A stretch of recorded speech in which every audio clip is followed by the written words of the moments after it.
Mothership control in readiness. Sonic assassins cleared for space flight. Countdown starting now. 30. Countdown started. All units prepare for activation. 25. Production androids activated. Now. The tape is rolling, the red orb is glowing. 20. Audience receptor units activated. Now. 15. Music distribution equipment activated. Now. 10.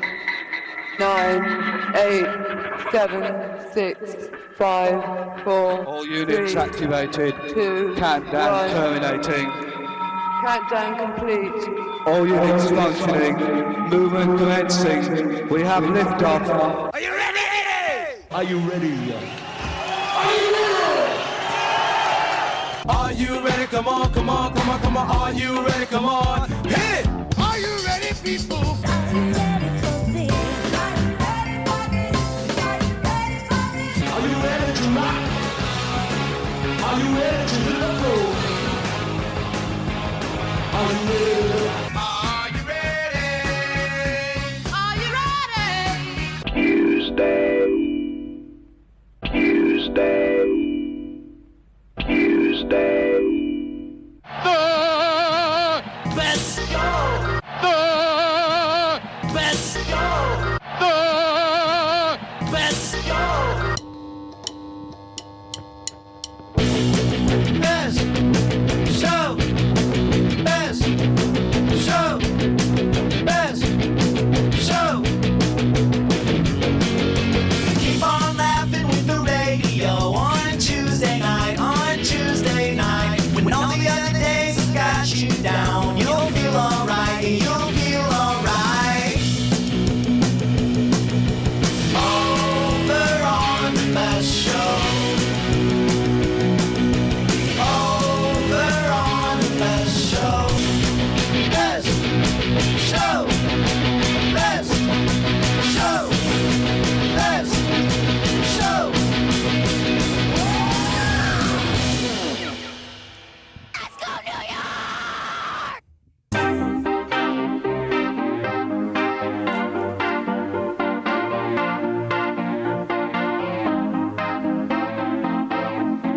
Tuesday night. Tuesday night. This is The best go.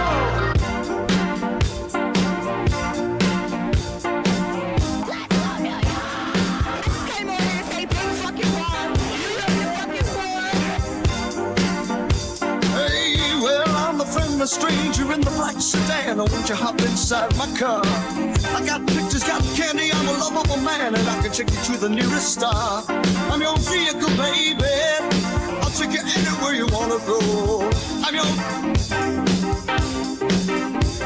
And I would rather be anywhere else. Fighting today. Let's ride. You do it to yourself, you do. I just came over here to say big fucking war. You know the fucking war.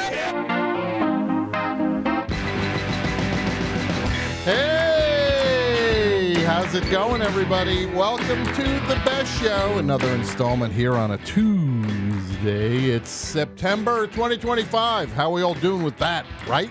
What? How'd that happen? 2025, September, 4 months ago. September, October, November, December. We got to stay on it, gang. Man, we got a great show for you tonight. We got a great show for you tonight. Clare O'Kane's coming by. Sara Hennessey coming by. Adam Friedland coming by. Well, he's not coming by. He'll be zooming by and all sorts of stuff. It's a real all-star lineup there we got tonight. It's more of a real who's who going on here. You think it's the Met Gala with all these famous people coming through. And we got live shows coming up October. Bell House, Brooklyn. Unit Transfer, Philadelphia. Lodge Room, Los Angeles. And Talia Hall in Chicago. The dates are available at thebestshow.net. And I just want to tell you this. No joke. These shows are coming together. We got surprises and fun stuff. It's seriously coming together great. And I'm very excited about everything that we got up our sleeves for these shows. I'm doing these shows as if I'm never going to do another live show again. I'm not being, I'm going to quit. I'm done. I really am doing it that way. I don't know what the future holds. So I want these to be as great as possible and not holding back. Right, Mike? Mike gets it. That's right, Tom. Look at that. There's the energy I was looking I feel the same way, but only because of impending mortality. Yeah. When was the last shows we did? Last best show related things, Scharpling and Worcester, would have been probably in Brooklyn at Murmur. The right Rock, Rod, and Rule shows. That was long time ago. Yeah. As the man says. It's been a while. Yeah, it's been a while since the best show has been live. Uh-huh. And this Brooklyn, Philly, LA, Chicago. Thebestshow.net. Don't miss them. I'm serious. And we're going to lay it all out for you. We're going to go for it. And also, like I said, I know a lot of people. Oh, go get this.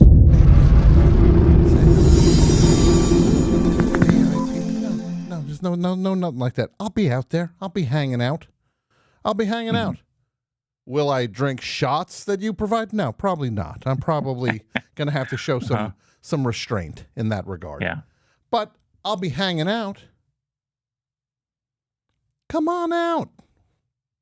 Surprises, too. Mike, I'm telling you, there's some surprises up our sleeves.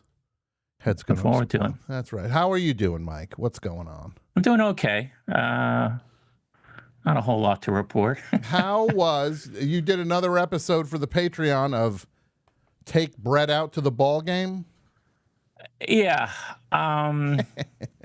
That's turning into more of a chore than I had expected. Oh. As much as I disliked Marvel movies and professional wrestling, Brett seems to really dislike baseball to the point where it's a struggle for him to find anything redeeming in the sport. So it's a bit like pulling teeth to get some sort of Yeah. Now, do we Brett Davis from comedy? Are you here? What? Okay. Yeah, you got Fonzie. That's kind of the enthusiasm I get. So he's like on the show. He's acting kind of like the way Groot did in Guardians 2. Yeah, he's my Groot. Yeah. Yeah. You don't like baseball, eh, Brett? Yeah, not so much. Okay. What did Brett just wake up? I'm not trying. Mike. No, you're there. There. You're looking at the thing. Yeah. But I don't know. Maybe I used to get fascinated by the audience at the WrestleManias. Maybe you can find something in the audience that would catch your eye.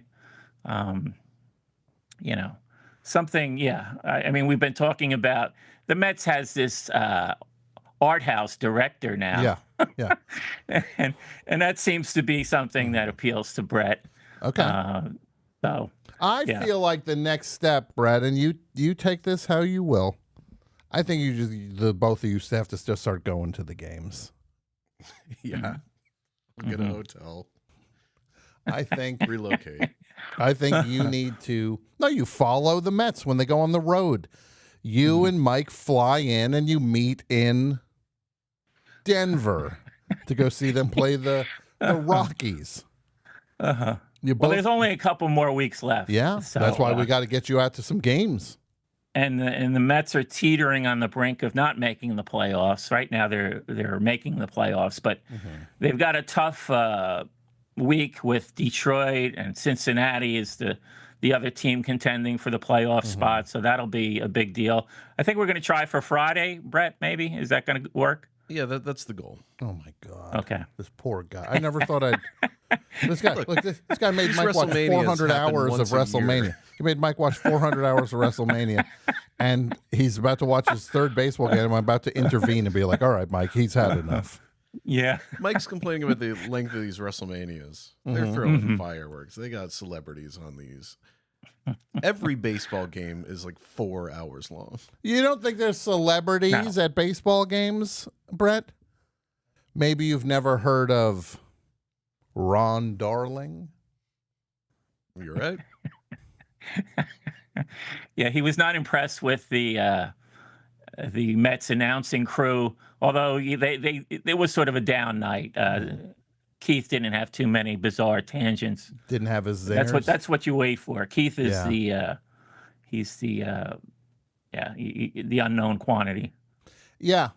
Well, Brett, I got a thing to make you might like him. You know what show Keith Hernandez appeared on, right? Another one of my favorites. He's pals with Jerry and Newman and the rest. Although, did you hear about the bobblehead doll? It was a Yankees giveaway. It wasn't even a Mets giveaway. Yeah. It had George under the desk when he was working at Yankee Stadium. Yeah.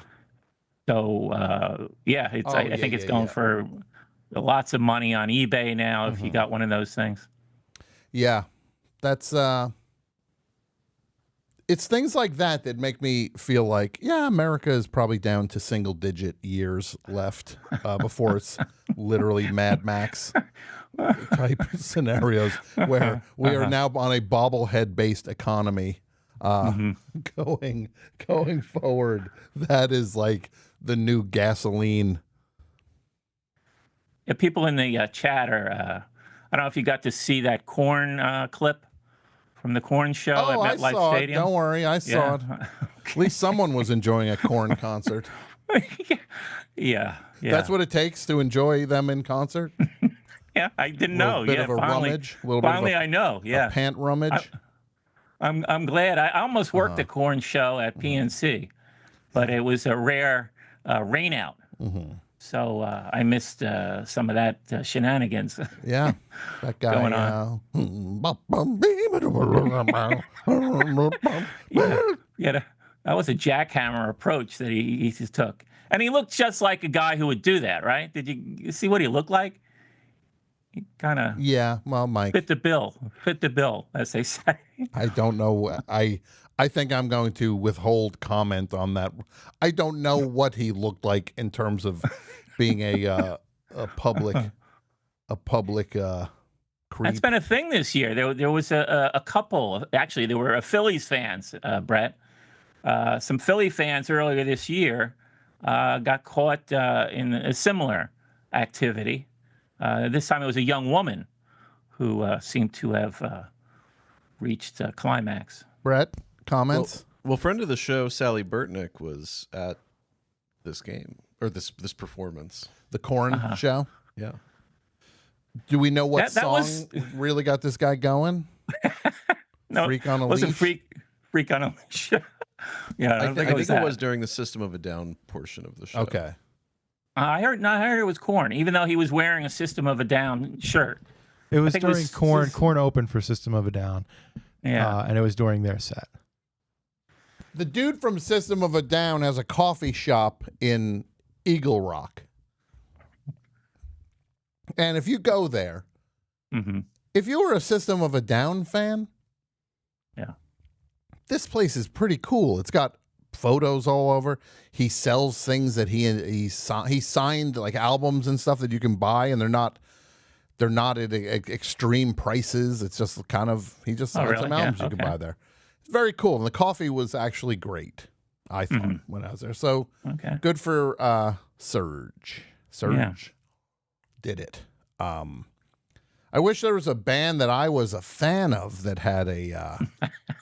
Like, why is it never a band I'm a fan of that opens like Yeah. Why don't OCs open a like a sub shop out here? Uh-huh. Yeah. Get a hoagie made by John Dwyer.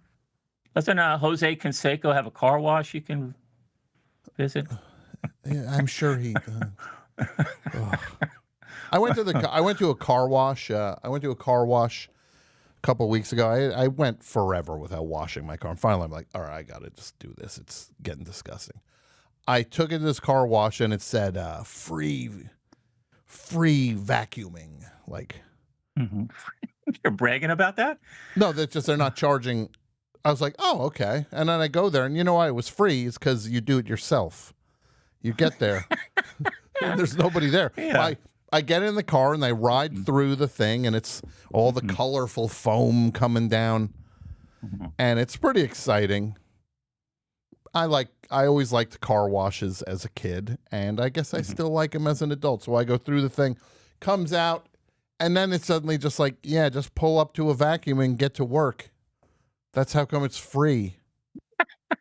Okay. Well, I mean, in Jersey, it's standard. You know, it comes with the thing. And actually, you don't get to, well, the places I go to, you don't get to drive through yourself. They kick you out. Yeah, they kick you out. But they do the vacuuming. That's part of it. So it seems worth getting kicked out if they're going to do that. Absolutely, it's worth it. This I should have been skeptical as soon as they didn't kick me out of my own car.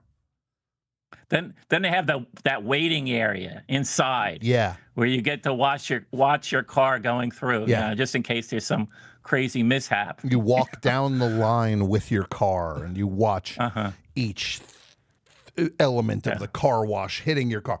The weird the shredded sheets of whatever that is splashing all over your car. The foam. And then there's 30 guys waiting to towel it down. 30 guys waiting to towel it down. Then they get the tires and you got to tip them all. They're popping the trunk. They're doing all the stuff. They're getting everything. And they never got a better car wash than in New Jersey. Out here, it's like no man's land. And then you got to make a big show. They have the tip bucket, right? You got to do the big show that like you're putting a tip in the bucket so that you get a good towel down instead of just like a half-ass, drying session.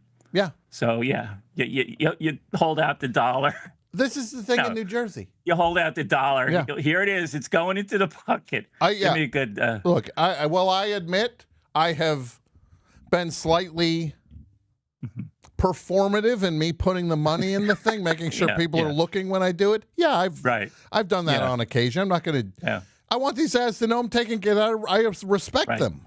That's all it is. I'm not looking for a plaque with my name on it. I'm just trying to show them it's like, hey, I see you guys. Thanks for the work, and I get what you're doing, and I'm tipping you now for it. It's not like I'm talking about the tip to them later. And I put $3 in the box for you, of course. And the box is always shaped like a little car. Oh, I've seen that move. Yeah. But at one time I didn't have any small bills. So I kind of did a fake, put the hand deep in the bucket. Yeah. So they couldn't see. I didn't take anything out, but I didn't put anything in either. Yeah. Look. Yeah. You get caught short sometimes. You get caught short. Anytime I'm caught short, I say to whoever it is, I promise you I will make it up to you next time. And I do. I try to. Yeah. That's what you do. Yeah. Make it right. Can't all be perfect. Yeah. New Jersey is a service, Mike. So New Jersey is a service state. You don't dry your car at the car wash. You don't pump your gas at the gas station. Yeah. It's a service state. You get taken care of in New Jersey. Are you tired of pumping your gas already out there? No, it's still kind of fun. I have to. Okay, it's still a novelty. There still is a novelty to it. Okay, all right. That you just pull up, and you get to pop the thing, and you put it's still a novelty. I do not mind it at all. So now, when I've gone on road trips, and they're few and far between, but it's not a big deal. It's not a big deal. No. And for people, remember again, nobody ever went broke tipping. Yeah. $1 here, $3 there, whatever. Hotel room, you throw $5 on the thing if you basically leave the room in perfect shape for them. Anything past that, I go with 10. Yeah, can't go wrong with a 10. Can't go wrong with thank you, Mike. Now, everybody, Mike, I want to ask you about sad songs in a little bit. We're going to talk about that. Okay. But I want to tell everybody, what's that? You got one? Well, no, I've got them later on, but Okay. I wanted some clarification even for the Sure. callers. Yeah. Now, we mentioned this last week on the Rest Show. Now, you added a little wrinkle that I wasn't quite sure. Like you said, weird songs that make you sad. I guess I mean unusual, like unexpected. Okay. Doesn't have to be Fish Heads by Barnes and Barnes making you cry. Yeah, because I should have rephrased it as unexpected. I mean, mine aren't unexpected. You know, they're just sad songs. But let's see what the listeners have to say. And exactly. Yeah. And the phone number is 201-989-0012. If you want to get in on the action, you call and hang on hold. We'll get to everybody. We get to everybody. Might not be right away, but we do get to everybody. I want to tell everybody about the Best Show Patreon. Can we throw the air conditioning on a little bit in here, please? Sure. It's a little stuffy. It's a little stuffy. It's so hot out here. It's like 100 degrees. Patreon.com/thebestshow. That is how you support the Best Show. That is the Patreon for the show.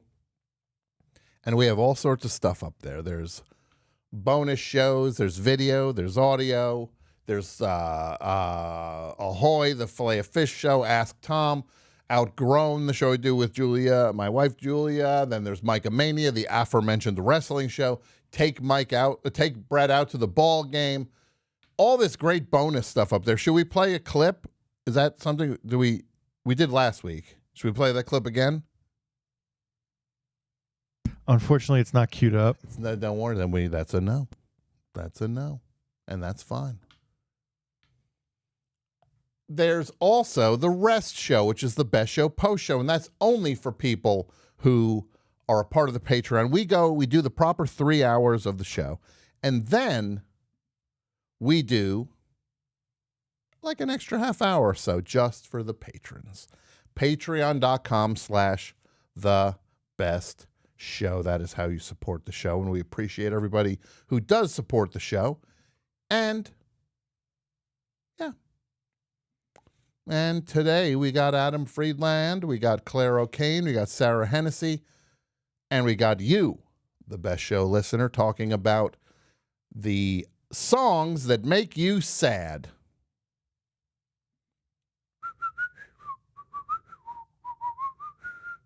Magic moments. Does that make me sad? Nah, not really. Kind of. A little sad. Not all the way there, though. Not all the way there. I'm going to take a call. And we will be joined shortly by our first guest. Hello, Best Show. Hi, Tom. This is Hunter from Taunton, Massachusetts. Hunter from Massachusetts. What's going on in Massachusetts tonight, Hunter? The weather's finally cooling down. The grass is growing again. Pretty nice. Not too hot anymore. Good. It's cooling down. Cooling down. How was your summer, Hunter? It was good. I work outside. I landscape. So my summer was really hot. Mm-hmm. But it was overall a really enjoyable summer. That's good to hear. You like being outside, working outside? I do.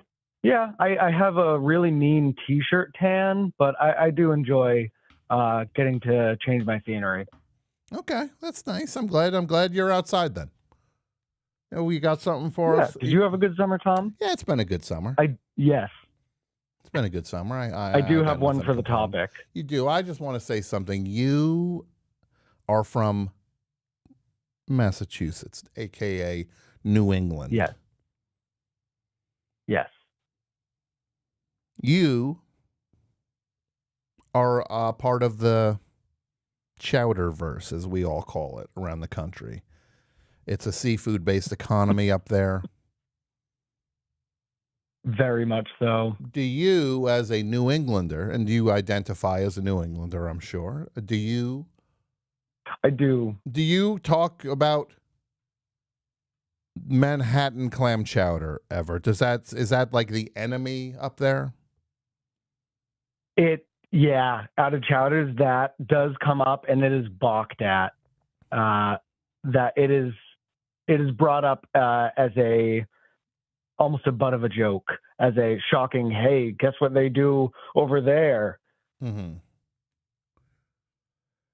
Well, so that is this argument because like Manhattan clam chowder doesn't give you an upset stomach as quickly as New England clam chowder, which is basically a gallon of milk with fish thrown into it?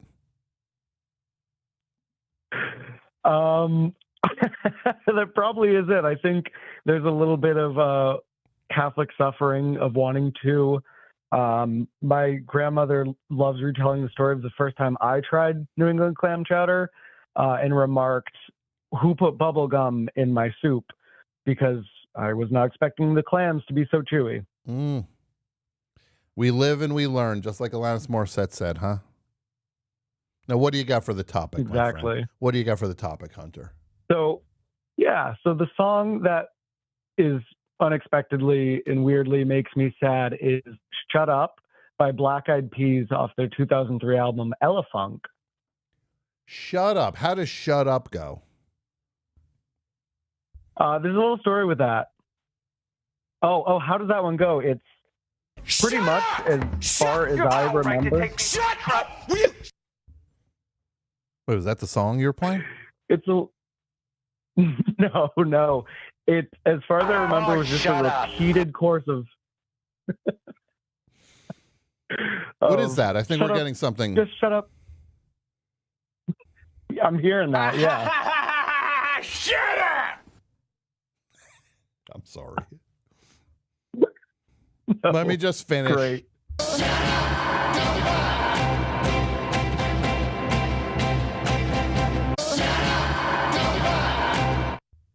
Finally.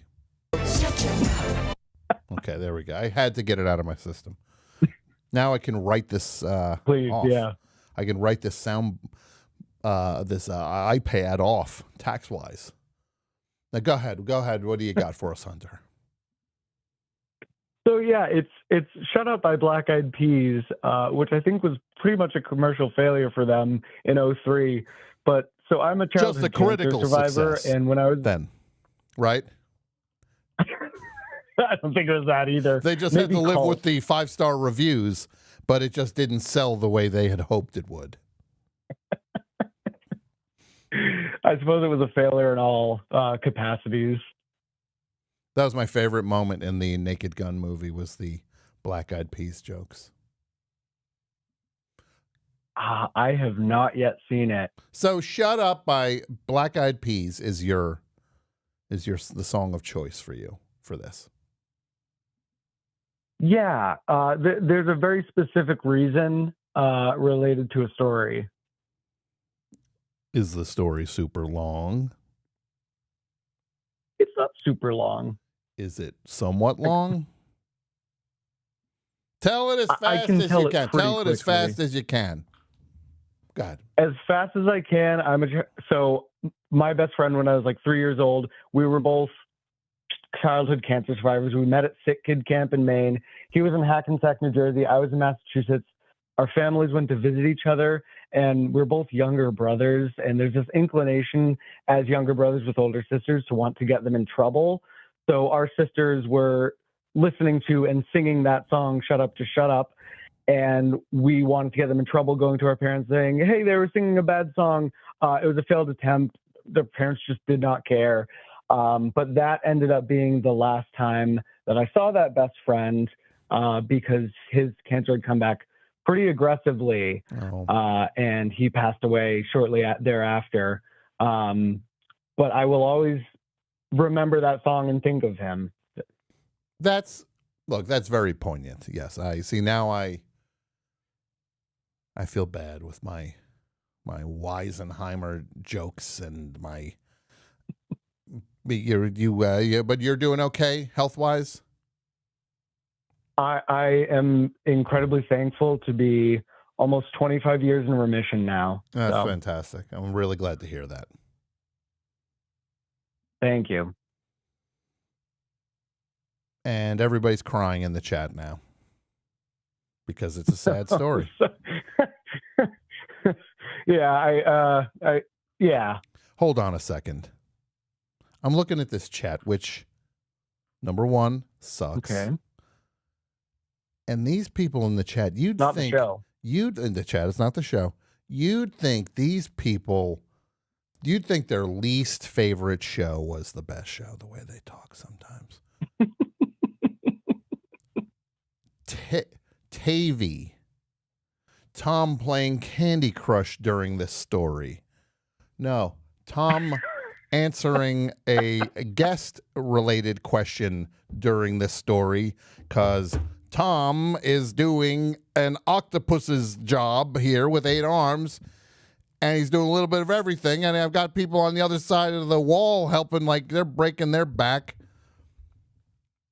Playing Candy Crush. You think I play Candy? First of all, Candy. What am I? Candy Crush. What is this? 2017? I'm gonna play Candy Crush. Yeah, you're not a cop on a detail. I'm not on the a side cop of the on a road, detail. Not Thank directing you. traffic, making 65 hours. Thank you, Hunter. I'm not a cop on a detail. Blah blah. Whatever the rest of the stuff you said was. I'm trying my best. I'm trying my best, folks. Somebody who Doing went great, through, Tom. somebody who literally got into an accident. I'm trying to help figure a thing out in terms of the. But no. I'm playing Candy Crush. Here I am, just goofing off, not taking the show seriously.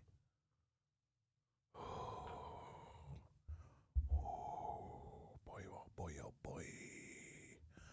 Some days I wish I was just sitting back, relaxing, having a good time. Smoking and drinking on a Tuesday night. I just came over here to say bring fucking bomb. New York's a fucking board. Check. Hey, so Hunter, thank you for the call. Check. Hunter, Check. Yes. thank you for the call, my friend. Thank you, Tom. We'll talk to you later. Bye.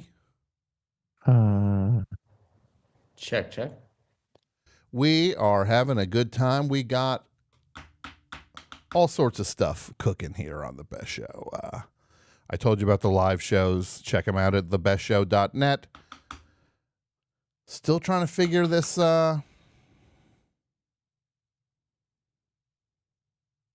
Joey Swole. Still trying to get him to show up at the Chicago show. Not a lot of luck so far on that. Not a lot of luck getting Joey Swole on the show. We'll get him on at some point. Some point we'll get the Swole man on. How we doing on the other side of the glass, my friends? Good. Our guest has entered the chat. Guest has okay. So Well, let me get ready because this is not small potatoes tonight. This is big, and I gotta be ready because I'm trying to break into this podcast game and get people to know who I am. And I usually don't get a guest like this coming down the pike, and I'm not gonna mess it up. Well, folks, see, now I'm in my own head with this one a little bit. No, this is an exciting guest. Look, on The Best Show, you know how we do it on The Best Show. Sometimes we have our old friends come through, and we're happy to see our old friends. But you know what's nice is when we make a new friend. That's what makes me keep doing the show. This and my financial insolvency and my need for paying for things. No, that's not why I do the show. We are excited. This is one of the 2025 hot people, and he's lighting the world up, and Stop. we can't get enough. And we got Adam Friedland is here. Adam, how are you? I'm well. I'm a fan of yours. Oh, well, so you're being embarrassing right now. No, it's a mutual admiration society. Listen, it's all coming down, and I got about 2 weeks before the backlash. So, because you're now in the afterglow of your triumph. Yeah, they're gonna find out. They're gonna find out that I don't know. They're gonna find hack my phone, find my grinder. Tell my girlfriend I'm gay. Now I'll be like, I joined it only to sell weed in 2014. Guys got it did work out though. I met some great guys too. Yeah. I sold weed just at the last minute before I turned 30. That was right before the podcast. Yeah, it's kind of a Logan's Run kind of thing. If you don't do it at that, then they kill you. Adam Friedland, you are the star of the Adam Friedland Show, which is a great show and which has definitely, you're doing it right. That's all I can say. You're doing it right. Thank you, I bro. love the show. I love the show, and I think you're amazing. And I was already a fan of the show, but this week, holy moly, the week you had. I'm cutting you off. Rock Rule was a formative comedy moment for me as a youth. And I just want to tell you, it was my favorite. Me and my friends, we play it over and over again. Well, that's very. So I'm nervous to be talking to one of my OGs right now. Well, you let us realize we're the same. Then how about that? We'll strip away all the baggage. We're gorgeous. Well, yes, I didn't say we weren't. Now you, we're both pieces of ass. Look, you, from your lips to God's ears. We're bimbos, yeah. So you do this show. It's called the Adam Friedland Show, and it's you. It has morphed and taken different shapes, but it seems like it has finally landed on its final form. I would hope, or it's like. Because now it's you do it once a week, and it's you doing long form interviews. You're not with your buddies anymore. It's you in the chair. I have no friends anymore. Well, look, that's maybe the only friends I have are staff, and I pay them. Well, they have no respect. These boys. But see, this I'm going to talk to you. I'm going to show you how to do that. That is. You have a Stalinist operation over there? No, I run things, I run things like a nice guy. But you know what you need every once in a while? You need to scream at someone just to make them realize he has it in him to scream at people. Like that's. Well, I talked to a colleague of mine, Matt Lauer, and he told me to install a button under my desk that can lock the door. Yeah, but I don't know. It sounds expensive. I'd maybe hold off on that. These kids went to the Tisch School of the Performing Arts. You know, like they think of me as a kind of pleb. But no, I appreciate what you said about the show. No, seriously, the show, because you have been doing. When did you enter the whole game, the podcast game? 2017? Before that, I think 2016, or maybe even 2015. I think 2015. I think it was the first podcast. No, I was on a podcast called Come Town. Yes, and that was like a pretty beloved, like a podcast where it's like 3 or 29-year-old men behaving like babies. We're behaving like 11-year-old boys. Yeah. And it was very successful. It was very successful. The lineup on that show, when you think of the core 3 people, it's like when these old timers talk about your show of shows, and it was Neil Simon and Woody Allen was writing on this thing. This is what that was. It was like the Dana Carvey show writing. Yes, that's exactly. So that's exactly what it was. Yes, it's Nick Mullen. It's Stavros, and it's our friend Adam Friedland. And the thing is, I was by far the least talented one. You have Nick, the angry John Genius. Lennon type. He's the angry John Lennon, the sarcastic one. Then you have I buy that. Then you have the sweetheart, Stavy, over here. Mr. And I'm Cuddly, Brian everybody likes Epstein. him. No, but then you got George Harrison. He's a little quieter, and he's a little more mysterious. But then when the Beatles break up, what does George Harrison do? He makes the best album any of them ever made. All Yeah, Things Must 'cause Pass, and that's you. That's you. You think this is All Things Must Pass? You are Wow. you are at the peak right now, and they're doing That's their so thing. nice. Everybody's doing their thing. You got Stavi's doing the Yorgos movies, and then Nick Mullins walking Yeah, he's all on the around red New carpet. York like No, it's kung Nick's, fu.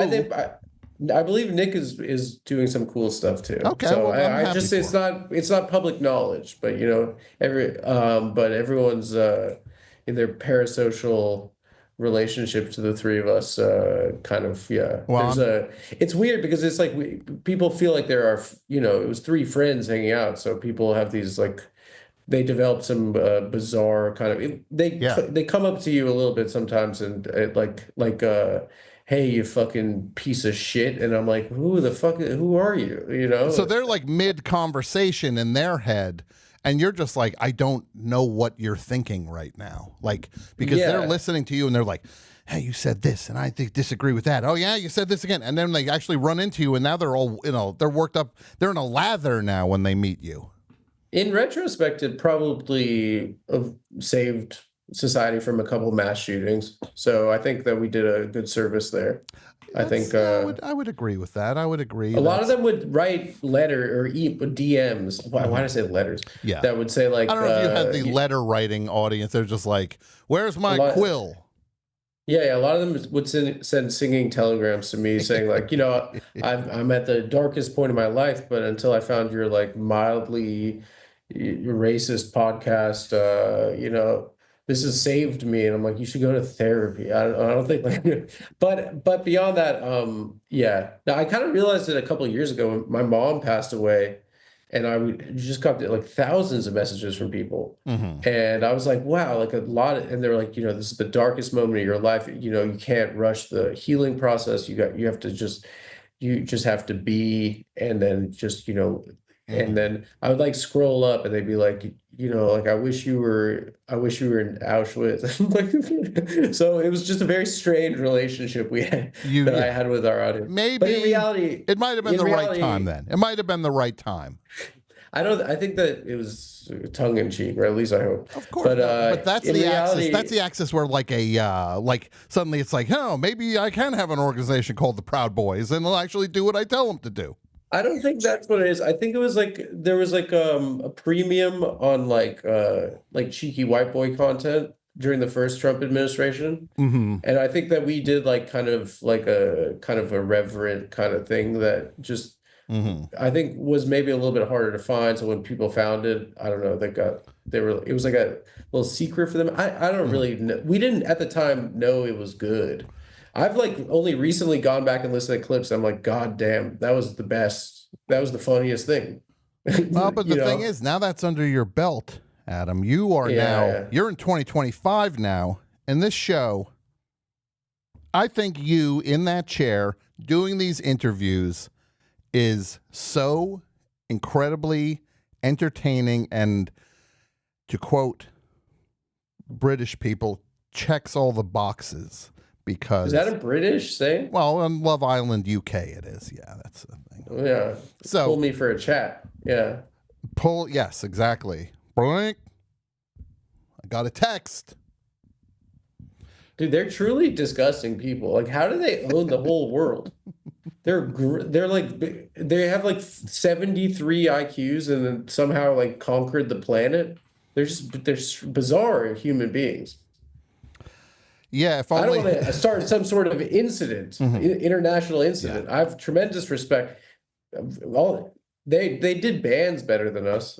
Let's give them some love on that. Yes, I don't know. Absolutely. Yeah. Now, but anyway, when you're in that chair, no, you're not. When you're in the chair, what do you like? Because you've had some. Look, you talking to Chris Cuomo I thought was one of the funniest things. You inferring to him that he was behind a plan to assassinate his own father, Menendez brothers style, was truly one of the funniest things I've ever heard. I think that was actually not true. I mean, I think it was like a New York Post thing that the Gomorrah wanted to assassinate his dad when he was like visiting Italy. I do think that was probably like an Italian, anti-Italian kind of like a Post headline that they ran with that like, WAP governor is gonna get whacked or something. But that was my understanding was that the Camorra was trying to kill his dad. But beyond that, in general, when I'm trying to talk to people on the show, I try and just figure out like a couple like emotional cores for a conversation, and then a couple like moments of breath and funny stuff. And it's fun, like kind of on the fly. You have to kind of doing an interview, you have to kind of adjust what your game plan is on the fly, and kind of like that's what I like the most about it is that you have to just correct if you veer away, you have to bring it back, or if like something is no longer relevant, you have to throw it away. It's like kind of fun in that way, but in reality, I like editing the show better than actually doing the interviews. Well, like how long is an interview then? How long can they run for you? We usually ask for 2 hours. Okay. Yeah. And then we want to cut it down just to the pops, but the objective is that like, in the vein of Cavett, like just have to have like a long form kind of free flowing conversation.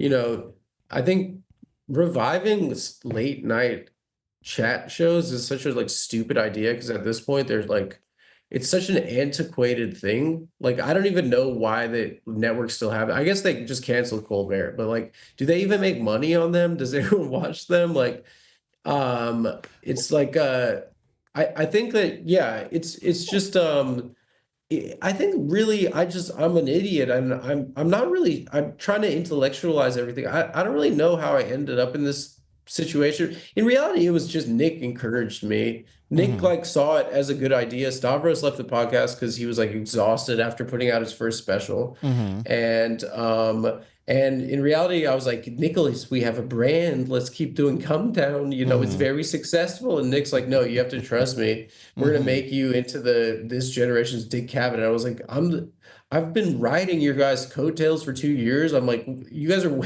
I was like, I'm like by far the least loved member of Come Down. And then what started as a joke kind of became real, and I kind of realized that I like doing interviews. Well, it must feel nice now, though, to see that you were wrong in that regard. You were wrong. People wanted what you had to offer, and they're only getting more excited about it. Now, when you go in, when you look and you say, oh, let me see who I'm going to be talking to. Oh, I'm talking to Steiny. Oh yeah. And when you like, what is like from the Nelk Boys? What goes that into one? I went that? Nuts prepping for. Well, I prep a lot for these things. Like I have like a researcher usually or someone in house doing it. If it's like a political guest, then I'll have like a journalist kind of prepare like a research packet for me if it's like heavier lifting. But that one, like I think I legitimately prepared more than any other interview because it's someone that he's from a chugging alcohol thing, right? Yeah. But he's also had like Trump on his show 4 times and the richest man in the world, Elon Musk. And that's what's interesting to me is like why are the most powerful people in the world like going on a chugging and like getting fucked up podcast? And like that's kind of like, I was like, I'm going to treat this like I'm like Charlie Rose. And that's kind of like what was the higher concept going into it. So you can let a Steiny hoist himself by his own petard. I talked to his family. I talked to his mother, his sister, and then we called his dad on the show. Yeah. I like went deep. I did a deep dive into like this guy from the Nelk Boys. Yeah, and then they recently had Bibi Netanyahu. I don't know if you caught that. Oh, They had I did. Netanyahu on. What is it? What does Israel do? To see Jews so bad at public like we invented lying to the public. Like what's really bizarre is just to see like how shockingly they're like, we got to go on the Nelk Boys podcast in the middle of a genocide. It was like that's insane to me. I mean, the world has gone mad. I mean, whatever. That's embarrassing to even say, but no. But when you had Steiny, look, that was one of the most fascinating ones. Watching you talk to that kid, because I thought that was the best one. Personally. He was, yeah. I would probably agree with you. You're the man. He was astounded, not by the research you did, but by the concept of research. He seemed actually like, because you would suddenly say, oh, yeah, you went to school with this guy. And he's like, where are you getting this from? Like, he seemed like he literally didn't know that you can prepare for an interview. Well, no, I mean, it was also clear from before that his sister liked Cumtown, and she'd fed me all this information, but he hadn't put it together. Yeah. I think what's interesting about that is like, yeah, exactly. I asked him, like, how do you prepare for Musk? He's like, I watch like 2 podcasts and I do like 40 milligrams of Vyvanse. And I'm just like, it is really like, I think to some extent those guys aren't like evil as much as like useful kind of. No, they're suckers. They're patsies. It's in the same way, and I said this before, like it's in the same way as like fucking Zuckerberg was like, everyone laughed at him and said he was a Democratic DNC fucking puppet during COVID when they were like trying to like eliminate the fake news. If you remember that, there was a congressional hearing, the stock price plummeted, and then he's just like, I'm gonna just learn MMA and get a new haircut, and then just everyone who's like, you're a DNC shill is like, dude, it's like you're sick now because you're wearing a chain. You know, it's. So in essence, is like, I guess that's what you have to do for business nowadays, or for like powerful people have to do this nowadays. It's just not a classy way to be rich. Like, no, if I was the richest man in the world, like I would be a ghost. Nobody would ever know. Look, I'm just saying, if I had enough money to live off of and didn't have to do stuff, there's a good chance the only place anybody would ever see me would be like at a movie theater seeing a movie. It's embarrassing that we have to do this. The NBA players have podcasts now. It's like, you're in the NBA. This is I'm doing this because I'm not in the NBA. Yeah. Now this is nothing. Is nothing sacred? Yeah. No. I mean, I liked when Steiny also couldn't believe that you knew anything about sports. Like, he actually seemed like, what, you know who Jay Cutler is? Like, what? Well, it was the same thing with El Presidente, Dave Portnoy, when we had him on. He found out that I knew like more about sports than him, and it like I blew his mind because I can curse on this, right? Hey, you already did. That's fine. I'm sorry. No, that's fine. Look, if you couldn't, I would have said something. I'm sorry. There's nothing. Adam, you do not apologize. You do not apologize for anything. If there was a problem, I would have said something. This is an honor and a privilege. There's no problem. There's no okay. problem. Well, Portnoy, like, yeah, he didn't know what to make of me because I think his entire life, like, he's seeing me. He's like, that's a gay FAG. Sure. Right? He's making a lot of assumptions in an extremely negative way. And then he found out I knew more about sports, and it just like it kind of broke his brain. Yeah. Like I spelled the slur so babies can't know what I said. Is that what I just did? Said. Yeah. For all the babies listening. Yeah. So I mean, really, it's something I just want to get better at, and I don't think I'm like I've worked really hard at it, and I've seen progress, and that feels really fulfilling. But, I just want to get better at doing this thing. And I really enjoy it because you kind of have to account for like what kind of person it is that you're talking to and like what kind of guy is this. And then you want to find out a way to disarm like their defense mechanism. So like when you talk, that's an interesting thing to me. Yeah, no, it is. It's interesting that you can come into this thing and you can grow on the job while you're doing it. It's not like you have to come in fully formed. You've got, since you have talent, that affords you the grace to get better at what you're doing, because you can't learn what you're doing, but you can pick up on some tricks of the trade and fine-tune things. This Richie Torres one was, what did you think that was going to be when you went into that? I knew that stuff would come up. I mean, I think I said it in the show, but like, I don't like when I see like a Schultz type of comedian. Like, we think that we're like way smarter than we are nowadays, and we think that we have this, like, just speaking from a position of authority and something about something we don't know. I just hate that. And I don't want to do this with the show, right? Like, that's something I'm actively trying to avoid. And like, it's tough nowadays because like comedians are seen as smart or something. Well, they're not. They wish they could be seen as smart. What a stupid. No, but they are. I mean, like they're seen as an authority now to people. Well, no, they're telling people they're authorities, and then they can also withdraw that as soon as anybody turns the spotlight back on them. Yeah. Then they can immediately say, "I'm just a comedian," and then when it's convenient, they go back to trying to tell everybody how to.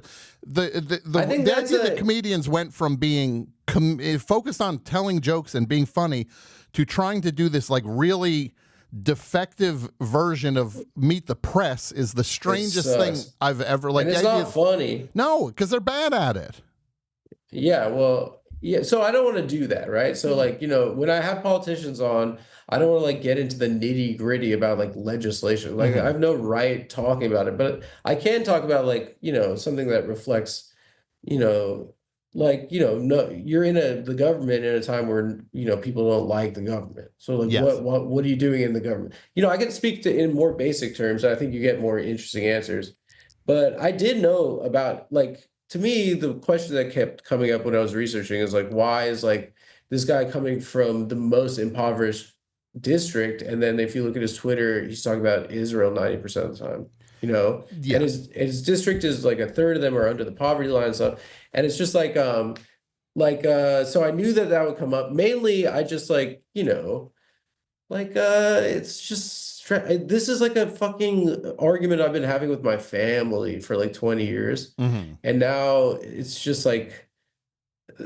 it's tough to I'm like, I think I did the right thing, and I think that I didn't know that would be the result of it. I think at the time I felt like I did a bad job.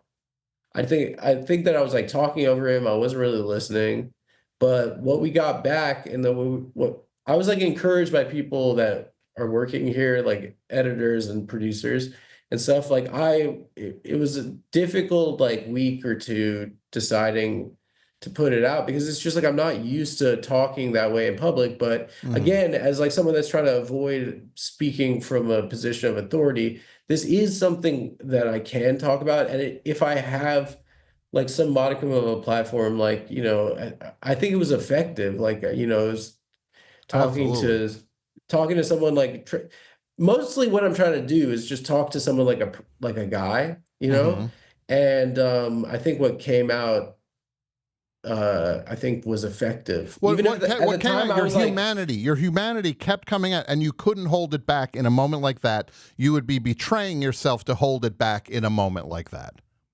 I don't know. I was embarrassed at the time. No, I mean, like, you shouldn't be. Look, you might feel self-conscious about it, but it was a pure moment. It was pure. Yeah, and I stand like my intention was, I think I kind of got what I was looking to do, but like at the same time, I like, as an interviewer, didn't feel like I was doing a good job, and also it's just like as a comedian, like, or just as someone that's been doing stuff on the internet for 10 years now, it's just like it's not a way that I've ever portrayed myself. It felt very vulnerable, but like at the same time, like now that I'm seeing like the result and like the response that's having from like a lot of people are hitting me up to say that like that they sent it to their families, and that this is like something that hadn't been articulated, and that it was like meaningful. That feels really cool. I mean, I still want to just make a funny show, like Absolutely. and that's not like that's not par for the course. But like having I mean, I'm fucking from Cumtown, like having the ability to do something, if it had like a net positive on the world, it's great. I mean, I thought I was like peddled in smut. That's what I've done. I thought it was amazing. He came on and he was doing that usual politician thing where he's showing a little bit of personality, but it's a completely controlled sense of person, like to show that. Yeah. And you just could not deny the moment, and that's what made it so powerful. Is like everybody was watching you be unable to hold back on something that clearly means so much to you, and you were having a chance to speak truth to somebody who is in a position of power, and you took advantage of it, which is what everybody is screaming at everybody else to do, that somebody finally brought a human perspective into a discussion like this with somebody who has power. Because all the journalism stuff denies any ability to just try to cut through all that stuff and say, people are dying, this is a genocide, this needs to stop. Why are you a part of this? It's just like, that's the stuff everybody wants to hear someone say to a politician, and you said it. Right. So, it might not be where you want to live with the show. No, I mean, but you took advantage of the moment. That makes me really happy. Yeah. My one plan was that everything I wanted to say was like couched in like my own experience. So, because like then I wanted to avoid the way the subject is spoken about is that it becomes a debate, right? And it's just like then it's kind of like what I was attempting to do was have a conversation about a topic that is typically just overly seen as like a difference of opinions, but instead it's like like couching it in a different way. Like I don't think that this is how people talk about this subject, and I feel like that was successful. It's just like it's a fucked up thing to talk about, you know. Yeah. And it's just like it's look, it's unfortunate that your show has to be the show that addresses something like that. It shouldn't be at that point. I'm not putting your show down, but it's actually the point. I'm probably gonna have to be the president, dude, and I don't want to be the president at all. I'm so lazy. I don't know. I told my girlfriend that I was like, I'm probably just gonna have to run for president now, just as a joke. And she's like, I don't want to be with a president. She said a president. Yeah.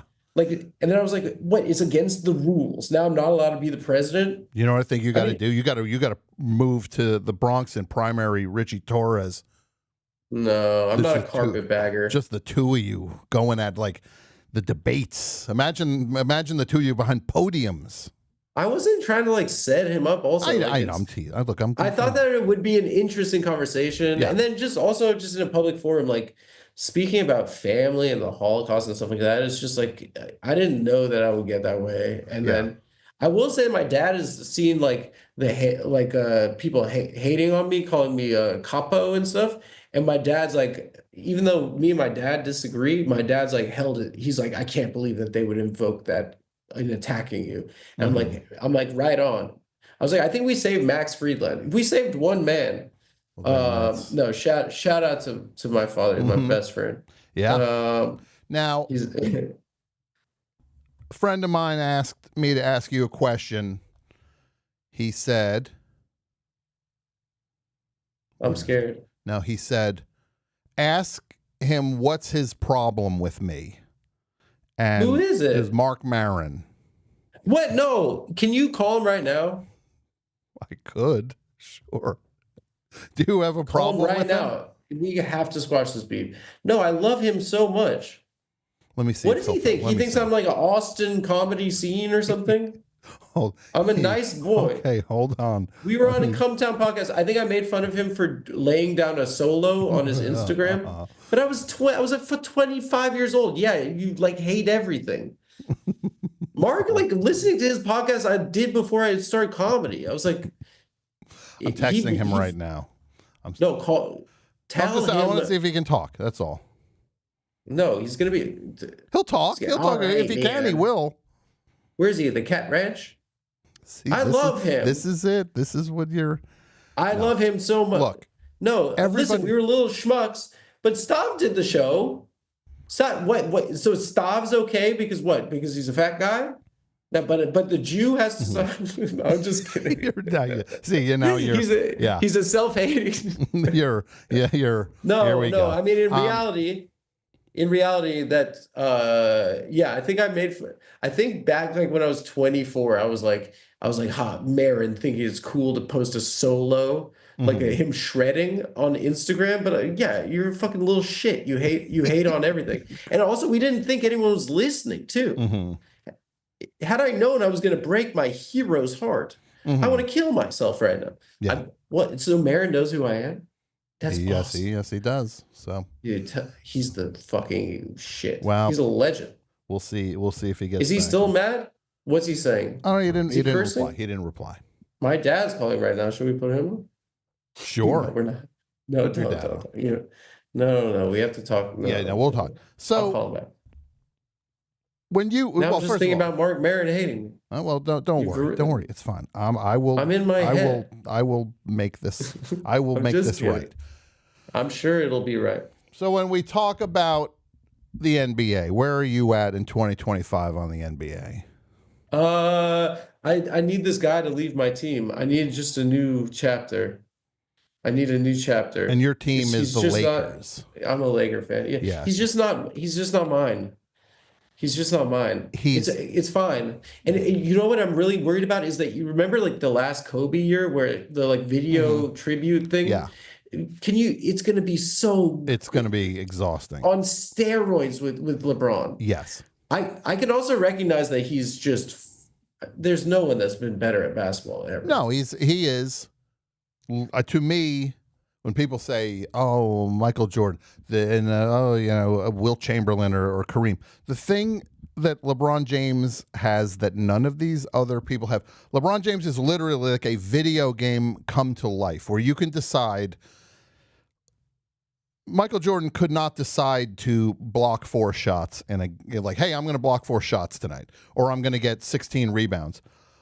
LeBron can do that any night. He can do whatever He's he Achilles. wants. Yes.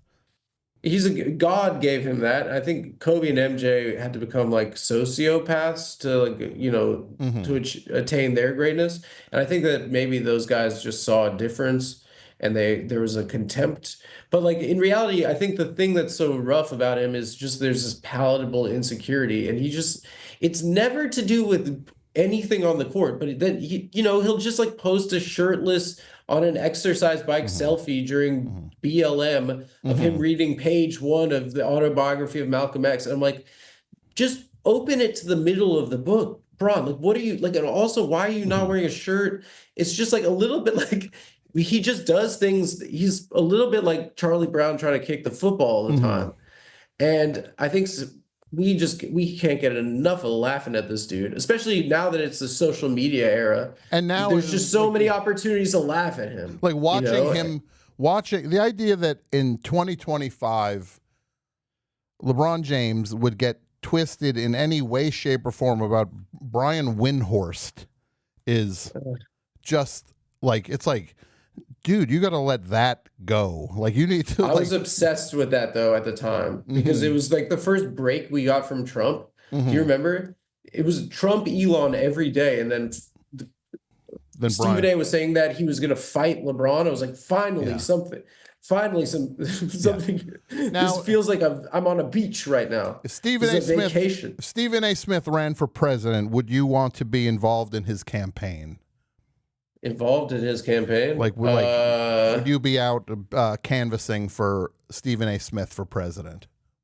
No, I don't think so. But I don't know. I mean, what is he gonna do? Tell it like it is? I think he's a fucking box office talent. I will say that. But like, on the other hand, it's just like, going back to what happened last year, it's just like, what are you saying? You're going to fight LeBron James? Who do you think? He signed what, like $100 million contract at ESPN? He thinks he could fight LeBron. Yeah. It's LeBron James. Yeah. It was just like it escalated in an amazing way. I think I said this on my friend Pablo's podcast, but like the best part was just Skip those 3 days just tweeting out into a void. Yeah. Just every single burn on LeBron and just no engagement. Just like I wanted to like tweet at him and just be like, you are seen, you are heard. Skip Bayless. Like he was just it's like you wanted to have it be like Goodwill Hunting, where he's like, it's not your fault. It's not your fault. And then he would just finally break down and cry and let go of set the bags down for the first time. Really what like I guess sports media has become is it's really just the Rosetta Stone is Mike and the Mad Dog. I mean, it's just two guys having an argument about sports, right? Two guys who you take turns liking one less than the other one. Like just those guys. I'm obsessed with like clips of Mike. I mean, he's the best. He is like I would say he's on the Mount Rushmore, but that would mean that he'd have to share it with others. He's the face of an entire movement of just believing your own legend, and like he took the whole idea of being the sports pope as a compliment.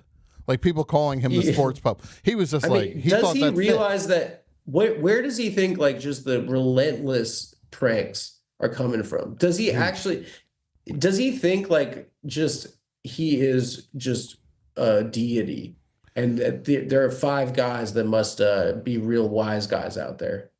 I actually tried to call in once, and you do have to wait for like 4 hours to get those guys are dedicated at torturing this guy. So when somebody's on hold and they're just sitting there for 4 hours, and then they just go, "Oh yeah, hey Mike, I want to ask you who your favorite porn star is. I'll listen off the air," and then they hang up. Like they get their 10 seconds of glory. Yeah, he's just because I mean, but that format is just what everything is now. I think is just like genuinely shout out to Mike. Yeah. Have you ever read the New Yorker article? Which one? On the Mike and the Mad Dog. I don't know how long ago was that. This was like the 2003 maybe or something. I probably did because I was just in the aughts. Yeah, I've paid attention to everything he's done for decades. They hated each other, and there's this detail that's incredible that I think friend of your show, Will Menaker, pointed out to me. But a friend of mine, friend of our show. Sure, yeah, we share a friend. We share a friend. Well, actually, I have no friend. I forgot. That's right. You don't have friends. I do. No. Society. I'm whatever. Yeah, they hated each other. Mike, when they went on the road, Mike wanted like every single city. He had to ensure that he had a better hotel, like than the dog, and through some sort of scheduling fuck up, they had to share for like 3-4 hours one day a hotel room in Kansas City because there was like a Yanks like playoff game on the road. And the reporter describes walking in to the hotel room and the two of them like silently watching the end of the Robert Redford film The Horse Whisperer. And and Mike like turns to Dog and he's like, "Dog, he did what he had to do." Like they were like analyzing it like it's sports. And it's just I'm butchering what the quotes are, but it's just like these guys are so awesome. Yeah. No, I also know that Mike Francesa was, when he was in Uncut Gems, he looked at that as his chance to beat Mad Dog from being, when he was did the voice in Bad Lieutenant. Yes. Yeah. Like that was his chance to one up him. And he was fully mindful of that. Like I'm beating him now. He was only on the radio in that. He was on the radio. Yeah. I'm acting in this movie against Adam Sandler. Yeah. Yeah. He's incredible. I mean, like I could go through the litany of my favorite. The one where the guy calls in to ask if the New York Giants and the San Francisco Giants ever get together. It's one of the greatest moments. That's one of the best ones. Yeah. Yeah. Just here, I'm gonna play this while you're here. Listen, let's see. Mike, at 4 o'clock. What's up, Mike? Hey, Mike, I'm shocked you didn't bring your Yankee wool cap. It was cold. I don't own a Yankee wool cap. Sorry. Come on, you don't? No, I don't wear caps, so I don't wear hats. But that's I remember in '76 you had one on. No, you don't remember that, Mike, because I did not. I don't wear one. Sorry. So you probably you weren't there in '76. So what are you talking about? Hey, Mike, I have a question about Murphy.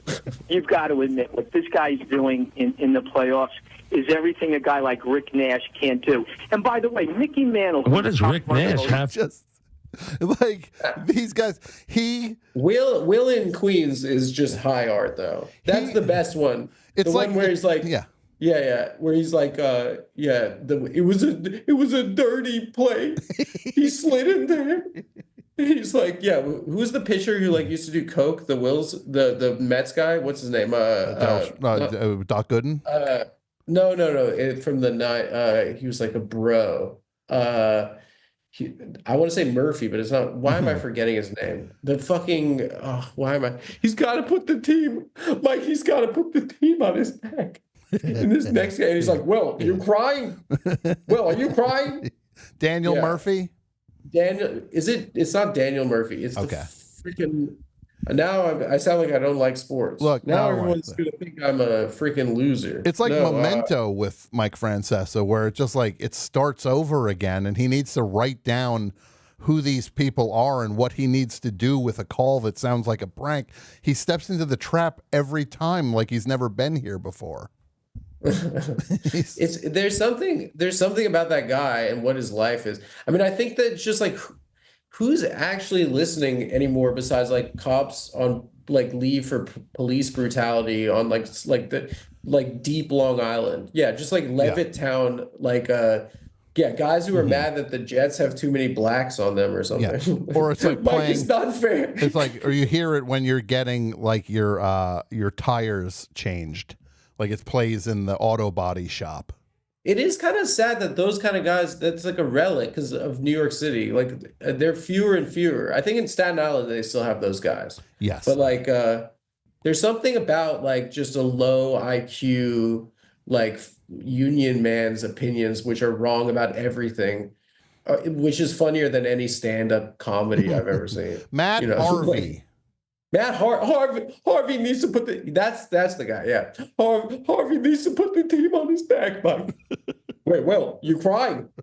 Are you crying, Will? There's a really good one from last year where Mike was up in arms about the Mets letting Hawk Tua throw out the first pitch at a game. Yeah. And he's like, she's got no class. He says she says something that she has no class. Well, here I'm gonna play one more. I gotta play one more thing. Okay. Here we go. One thing for Peyton. This is my favorite. Peyton, the first guy you kiss can't be Papa John, okay? And listen, this is a big moment. First of all, I have no idea why Papa John's on the field. Shame on the NFL for having him on the field. But if you're Peyton Manning, you have enough money. The first guy you kiss can't be Papa John, okay? It can't be. The first guy, though. And if the first guy you kiss. Honestly, I would campaign for him above Stephen A. I gotta say it. Stephen A is just ripping off this genius, this angel with his gorgeous shining white teeth, which are definitely real. I love Mike so much. That hair, just still gorgeous head of hair. Yeah, gorgeous. Anyway, I'll just say this about Mike Francesa: when he's gone, then people will know what was truly there, and now it's not here anymore. You know what? Just call him and say, "I appreciate you." That's what it needs. Yeah. You're gonna regret it, fellas. You're gonna regret it. Okay, when he leaves. Yes. This mortal coil. Yes. Now, Adam, who's coming up on the show? What guests do you have coming up that you're excited about? Today we released for the members, the premium members, Amanda Knox. Okay. From 2000. Yeah. And then we, I don't know why. It was pretty good, actually. She had some really interesting things to say. Genuinely, like she like confronted the prosecutor who like had like she was incarcerated for 4 years because of this gentleman, and she said something really. She said that part is really interesting, cool. Watch out for that. We got, I don't know, I like it to zig and zag, but I can assure you it definitely abides by that. Okay. The zigzag kind of model, which I'm sure maybe that's not a good way to like build an audience. It's probably a bad business instinct, but I don't know. At this point, I don't really give a fuck. I think you're doing. I just want my friends. No, I just want my friends to think it's funny. Yeah, and you're included in that. Well, guess I what, lied to Adam you. I do Friedland. have friends. And I say Yeah. Adam. I say Friedland because that's what you say. People say Friedland. Yes, you Mr. say Tom, Friedland. yeah. I'm Friedland, honoring. yeah. I'm honoring you. You can say either. I'm only saying what you say. I'm from Nevada. Everyone says Nevada. You're my friend now. You're my boy, dude. I'm honestly a huge fan. And if you can sort out this Mark Maron thing, I would very much appreciate it. Unironically. I will get to the bottom of that. I love that guy. You will not be. We will smooth this over. In this age of fascism, the comedy mothership is on the march. They're doing the duck walk thing. Marin and I are at the vanguard. We're the last two defenders of democracy from the Austin the fucking beer halls of Austin, Texas. Oh, Adam, join me, Mr. Marin. Join me. We'll see. Comrade. I'll do everything I can. What did he say? He said something nasty. He did not reply. Oh, I probably ruined your friendship now. No. All right. Can't stop that. Now, thank you, Tom. Adam, thank you for coming on the show. I hope we cross paths sooner than later. And anytime, come by the studio. Come check it out. When I'm back in New York, I will. You can tell these kids that they better shape up and show a little respect to a cultural figure. That's right. Yes. Exactly. Adam, thank you so much for coming on. And thanks a lot, out. dude. All right, I'll talk Appreciate to you soon. it. Okay. Peace. Matt. Bye. Here we see. There we go. Adam Friedland. Not messing around. Look, I see in the chat. I loved it. I hated it. I loved it. He's my favorite. He's my least favorite. I see what all of you are doing. All I can say, I do my show. You might like this. You might like that. You might not like this. You might not like that. If anybody likes all of it, that's when there's a problem. If you like all of it, that's when you're a problem. Because only I am wired to like all of it. Because the show goes on. If you think you listen to a lot of the best show, say you're somebody who listens to every episode, or say you're somebody who's heard every episode, all I can say, I've heard more episodes. And you know why? Because it's in my head all the time. The show doesn't stop. I can't not hear the best show.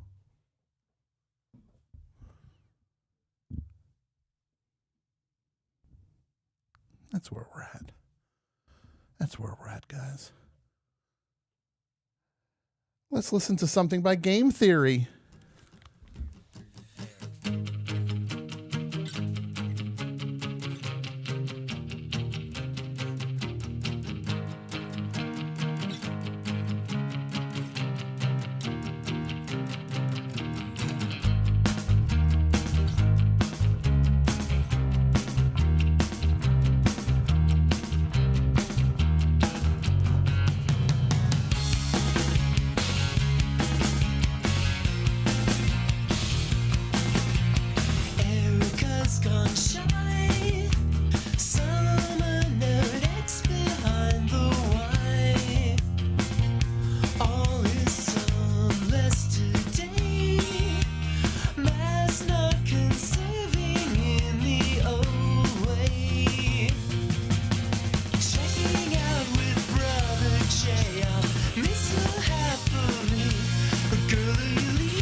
I'm lifting these things, I'm literally thinking about combat. I'm literally thinking about fighting for my life. I put myself in a state right before I'm gonna work out, chalk it up. I'm about to get an intense workout in. I really feel like I'm about to do battle. I get my head in place, and I go.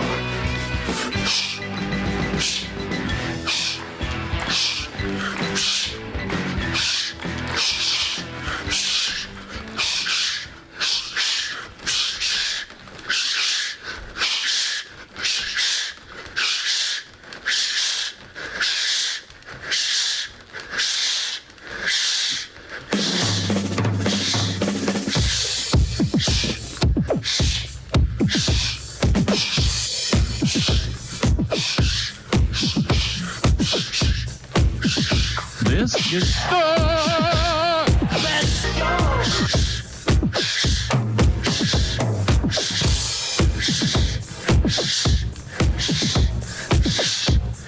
Barry in Florida. What's up, Barry? Hi, Mike. I was wondering who your favorite adult film star was. I'll hang up and listen. All right, yeah, you always got to have one fool on the last show. You got to always have.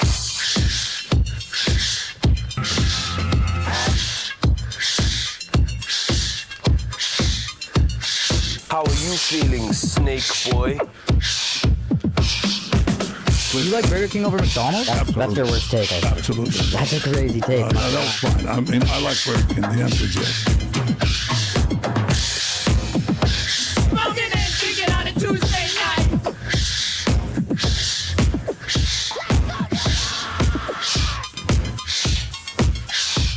Tuesday night.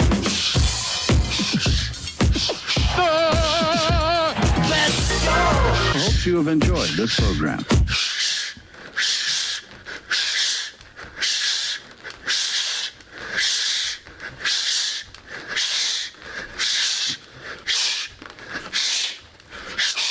Hello, everybody. Welcome back to the best show. That was fun. Adam Friedland. Adam Friedland. What do we got going on? We're going to have a little bit, our friend, our old friend, Clare O'Kane, and hopefully our new friend, Sara Hennessey. Hoping.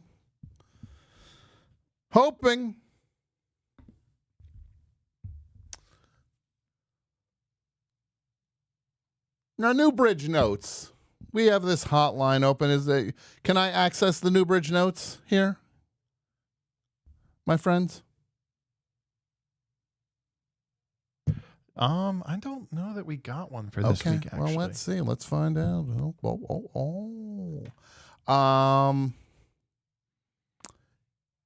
Let me know if we did.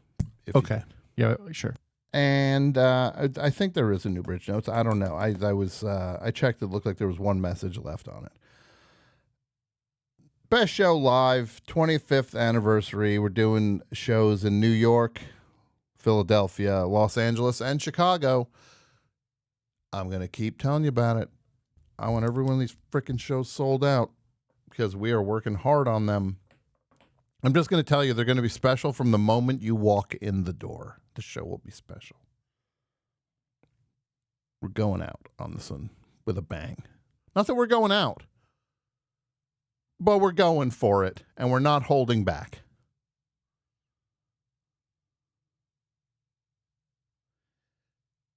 Do not miss these shows. We got crazy guests happening. We got crazy surprises happening. Crazy is the operative word. Crazy. And thebestshow.net is where you find out about them. I want to see all you at the shows. And the topic, songs, surprising songs to make you a little sad. And you could bring the guests in if you don't mind, if that's possible. You could bring the guests in.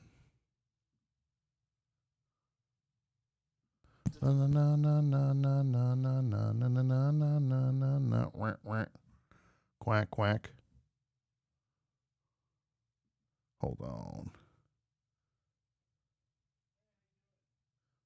on. Hold on one second, folks.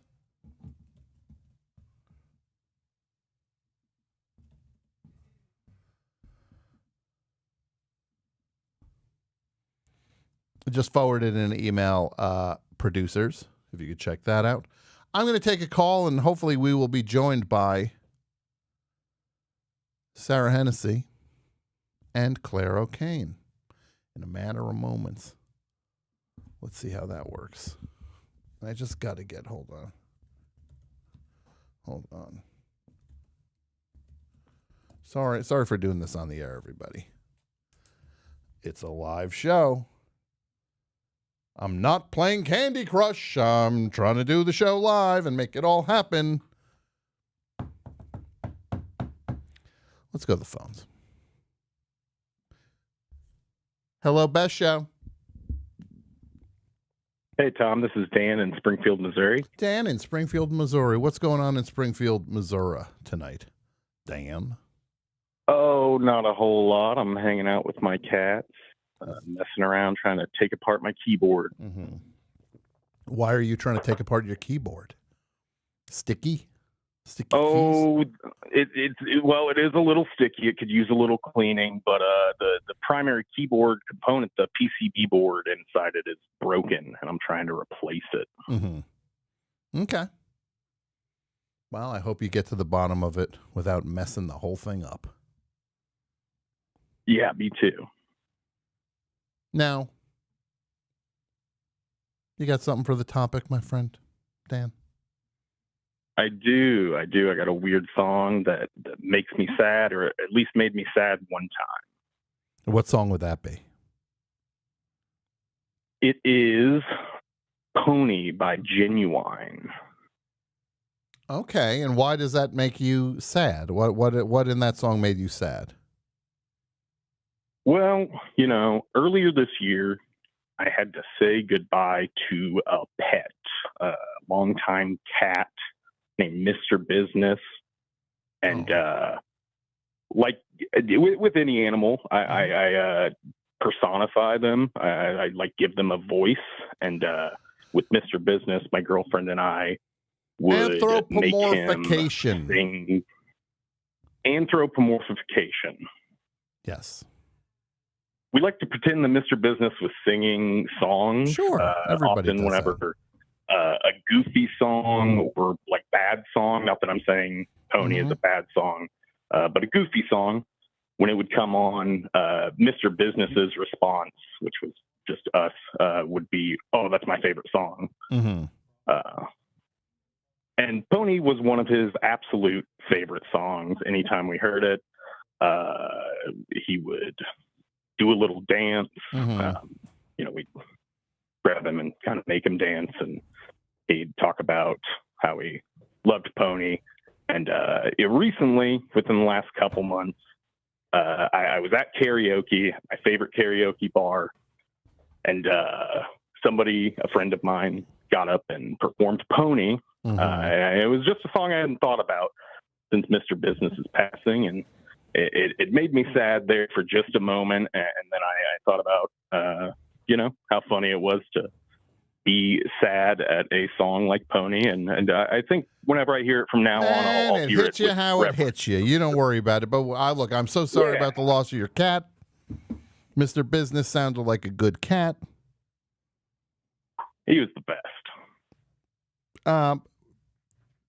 But what you just said, and don't be offended if I am sliding the subject around a little bit.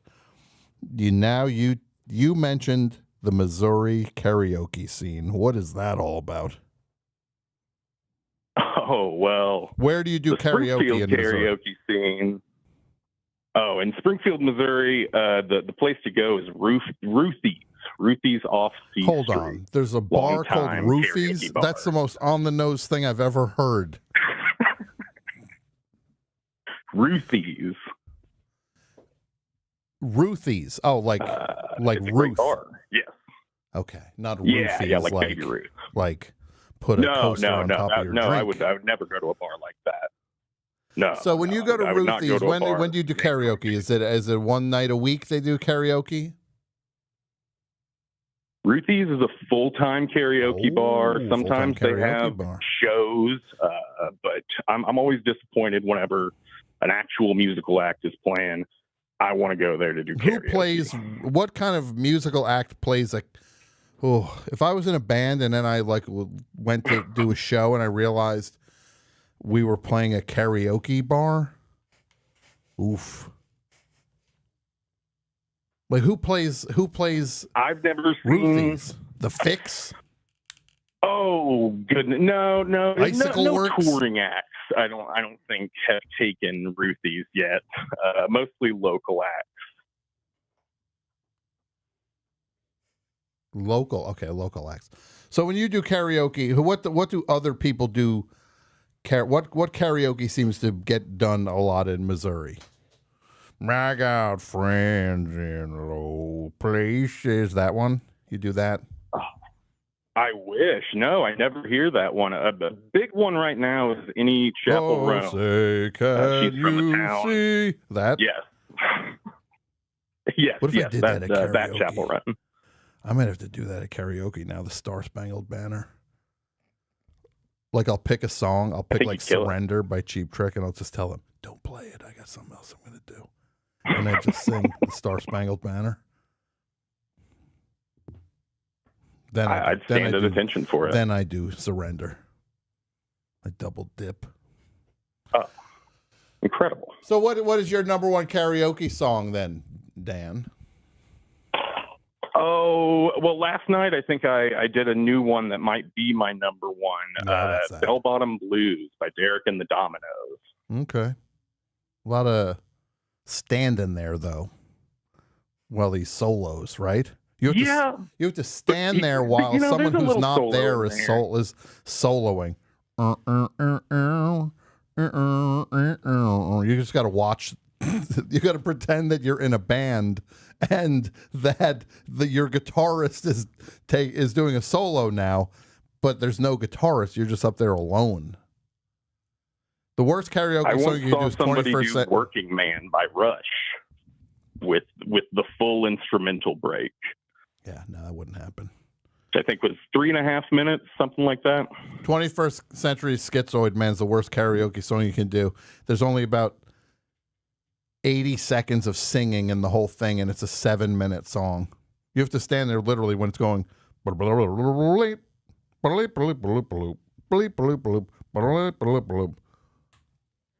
Are your headphones not working?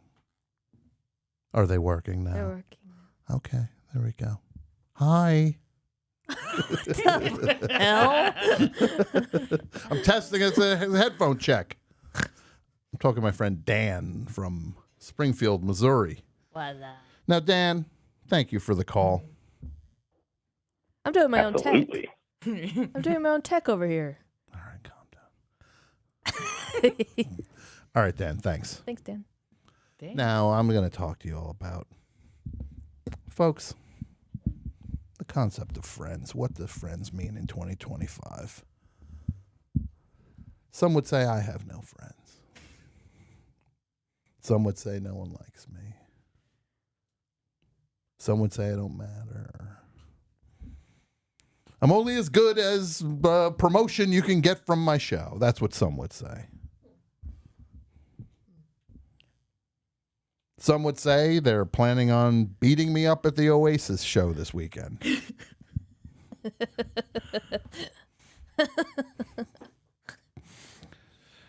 As soon as they do, don't look back in anger, they're going to hit me with a shovel. That's what some would say. But I say no. I know I have a friend named Clare O'Kane Jr. No. My friend Clare O'Kane, an old friend. And fingers crossed, everybody. Fingers crossed. I'm going to leave here tonight with another friend. Oh, God. Sara, Hennessey. Another thing with these people are, they're comedians. Think about the comedians we all know. Matt Rife, Andrew Schultz, Tony Hinchcliffe. This is them. Basically. This is them. You're They- talking to them. Yeah, that's basically me. They're all cut from the same cloth, folks. No, this is very exciting. We have Sara Hennessey. How are you? I'm so good. How are Oh, you, it's so great to Tom? meet you. It's really good to meet you, It's too. nice to meet you. I'm so excited about meeting you. You're so Canadian. Is it, can you tell already? Oh, my God. I honestly will do anything it takes to make sure everybody's feeling good. You're even more. Somehow you became more Canadian in the last 10 seconds. I'm maple syrup through and through. Basically. I'm a Mountie. Now, Sarah, Yeah. you've got a special called For Once. Sarah for once. It's called Sarah, Sarah for for once. Okay. Well, yeah, you're gonna hand up a flyer. And then there's the information on the back. You can see that it's directed by Clare O'Kane. It is directed by Clare O'Kane. Your old friend. Our Friend of the friend pod. Clare O'Kane. How are you, Clare? I'm well, thanks for having great me. to see you Great to see again. you. Welcome to Los Angeles. Your new home. Your new old My new home. old home. Yeah. Happy to be here. Don't worry about it. You can just throw it out. It's fine. It's Just fine. rip it in half. Here's a book of matches, too. I want you smoking, brother. Well, I'm not worried about the ramp up that usually guests have to do. Oh. You are right where you're supposed to be. This is what I want. Energy wise. I'm naturally Energy-wise. jazzed. Good. I'm jazzed that you're here. You know why? Why? Because you're funny. Okay, you're funny, too. Oh, that's. Oh, well. Whoa. No, I'm just saying what you're saying. See, this is I'm trying to humble. this is what I get from a Clare O'Kane. I'm a roastmaster general. Jeff Ross. Yeah, we got Jeff Ross. He's Yeah. good He really is. as a person. Great guy. No problems with him. Yeah. I got no problems. Like his voice is always like that. He'll be like, "Oh, good to see Clare O'Kane." It's like Gary the squirrel, a little That's bit. not Gary. That's Don't not worry. Gary. It's not scary. Did you say it's not Gary? Yeah, let's pretend I said that. I love in the chat. Claire's backtracking. Oh, shit. Now, The chat. we're going to talk about a few different things. First of all, how was your summer? You moved. It's been an amazing summer Mhm. for me and the world at large. Mm-hmm. I feel really good to be in America. Yeah. No offense. None Canadian. taken. I feel good to be here. My summer was good. I'm happy to be back in LA. You missed it, didn't you? I did. I missed that California vibe. I could feel whenever I would talk to you, you'd be like, "I'm a New Yorker." Like you would be just like, "I'm walking here." Yeah. Like you were just trying to give off that energy, and I was just like, She's not walking there. No, it's like she's not walking. You know, she wants to She's be not walking idling. anywhere. I actually wasn't walking. And I was like, "Claire's a California dude." I took a lift when I was in New York, but right before I moved. Mm-hmm. And you know, the Lyft driver, he gets in sort of a little confrontation from the car. He's like, "Ugh." Something Yeah. happened. Mm-hmm. And he goes, "People from New York, they're so angry. Everyone's walking around so angry, like rats." And I go, uh-huh. And he looks at me, he goes, "I can tell you're not from here. You're not angry. You're not a rat." And I go, "Wow. Yeah, you're right. not You a read me rat." right. He sounded angry to me. You're not an Well, the angry thing little is, you're rat. not a rat. Nobody thinks you're a rat. No, No, you're not. You're a high character person. it's true. That's why I said it. I'm not here to say untruths. That's what I'm trying to do when I'm in LA is to say, yeah, actually everything's really good and I'm really good. Great. What was the hardest thing to leave behind in New York? Sarah Hennessey. Don't say the people. Just the people. The pizza. It's in the water. Yeah, there it is. It's in the water. The pizza's in the water. It's in the water. You know the water here? Bad. You Bad heard for about this? pizza. It's Bad for pizza, bad for skin. Uh-oh. Okay. I'll That's take all- your word for it. It sounds like you want to talk about it. Oh, it sounds like I don't have anything to say about it, actually. Sounds kind of like literally the opposite. Oh, it sounds like you've got a strong opinion about this. This is move on from talking about eczema. Now, you're here. What's the scene like? You're back and you're just spanking the boards and you're up there and you're getting the light. Spanking the I'm board. spanking the you board. the light. You should check this new movie that's coming out. It's called Is This Thing On? And it's about stand-up comedy. I don't know. It's not really true to life because I feel like a guy would never get a divorce. A stand-up comedian would never get a divorce from his wife. And then talk about it on stage? Mm-hmm. I don't think that would happen. I can't make that logic jump. I really... Like when he's like, I think I'm divorced. Right. Tell us a joke. Right. Be funny. Oh, she's a bitch. Woo! Everybody goes, woo! And that was the cellar where he was performing clearly. Yeah. The cellar and Yeah. the table. Do you know about the table? Oh yeah, I've heard about the table. I think I'd feel awkward personally at that table. This table. Yeah, same. I think I'd be like, I guess I'll take your orders. Like I don't really want to. Yeah. I don't know. This table. You would be the waitress? I would all of a sudden start working there as a waitress because I Yeah. don't know what to talk to the men about. You wouldn't believe what goes on at this table. A lot of under table jerk in it or something, I bet. Sarah, Sorry to please. be rude, but those guys are up to no good publicly. It's true. I don't know who's at the table. Rich Voss. RV. Colin Quinn. He loves being there. CQ. Oh, Are you wait, looking up? Hold on. I got it. Somebody wanted the number to check in. Here, hold on. What is the number again? 201. Can you ask Mark Maron what his problem is with me? Yeah. And I'd like to also somehow, I want him to know that I have a problem with him. I'm here today to insert myself. Look, you've opened for Mark. I have. Yeah. He's got no beef with you. Texting him is one of the most nerve-wracking things I can do in this life. It is? I have found. You know why? Why? Because he uses punctuation. So it seems when he goes, fine by me, period.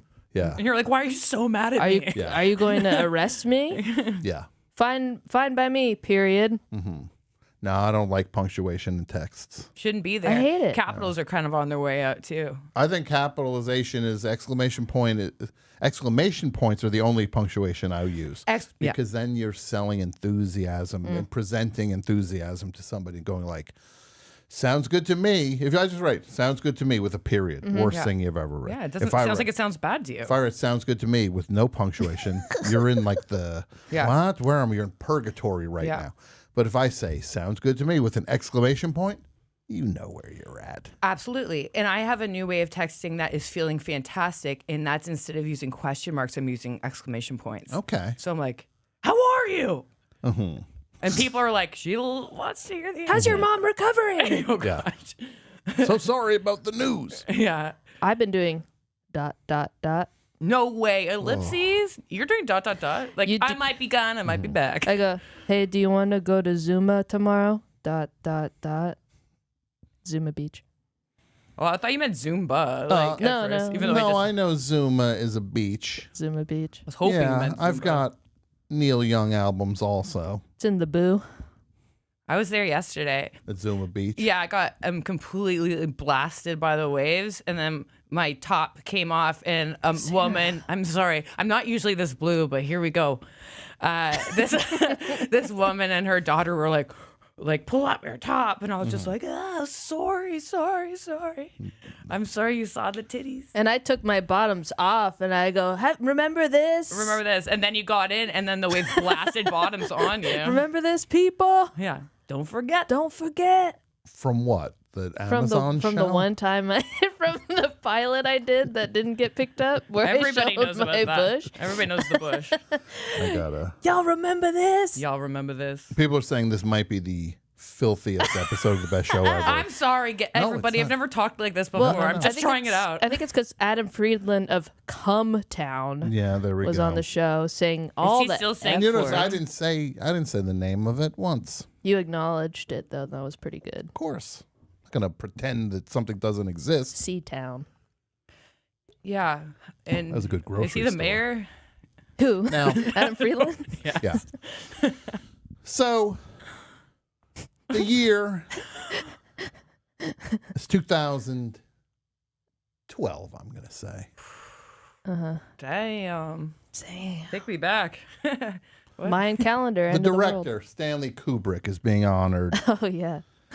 in Los Angeles at the one weird museum that has all those lampposts out in front of it. Lakma. Lakma. Someone, a podcaster, admiring the camera from Barry Lyndon when he gets a tap on the shoulder. I would never do that. I would never touch you. When he, okay, thanks. Yeah, go Real ahead. vote of confidence there. Go ahead. He's approached by a youngster, Clare O'Kane, says hi. Who knew that was the beginning of a friendship? Beautiful friendship. Who knew? Then we jump forward to 2015. January 2015. Scharpling and Worcester are being honored at the San Francisco Sketch Fest. Everybody's staying at the same hotel in, what part of town was that again? Was that China? Japantown. It was Japantown. Staying. Tom sees Patti Smith walk into an elevator for the third time in 2 days. And he goes in the elevator to ask her a question. And he asks her, did you ever see Humble Pie back in the day?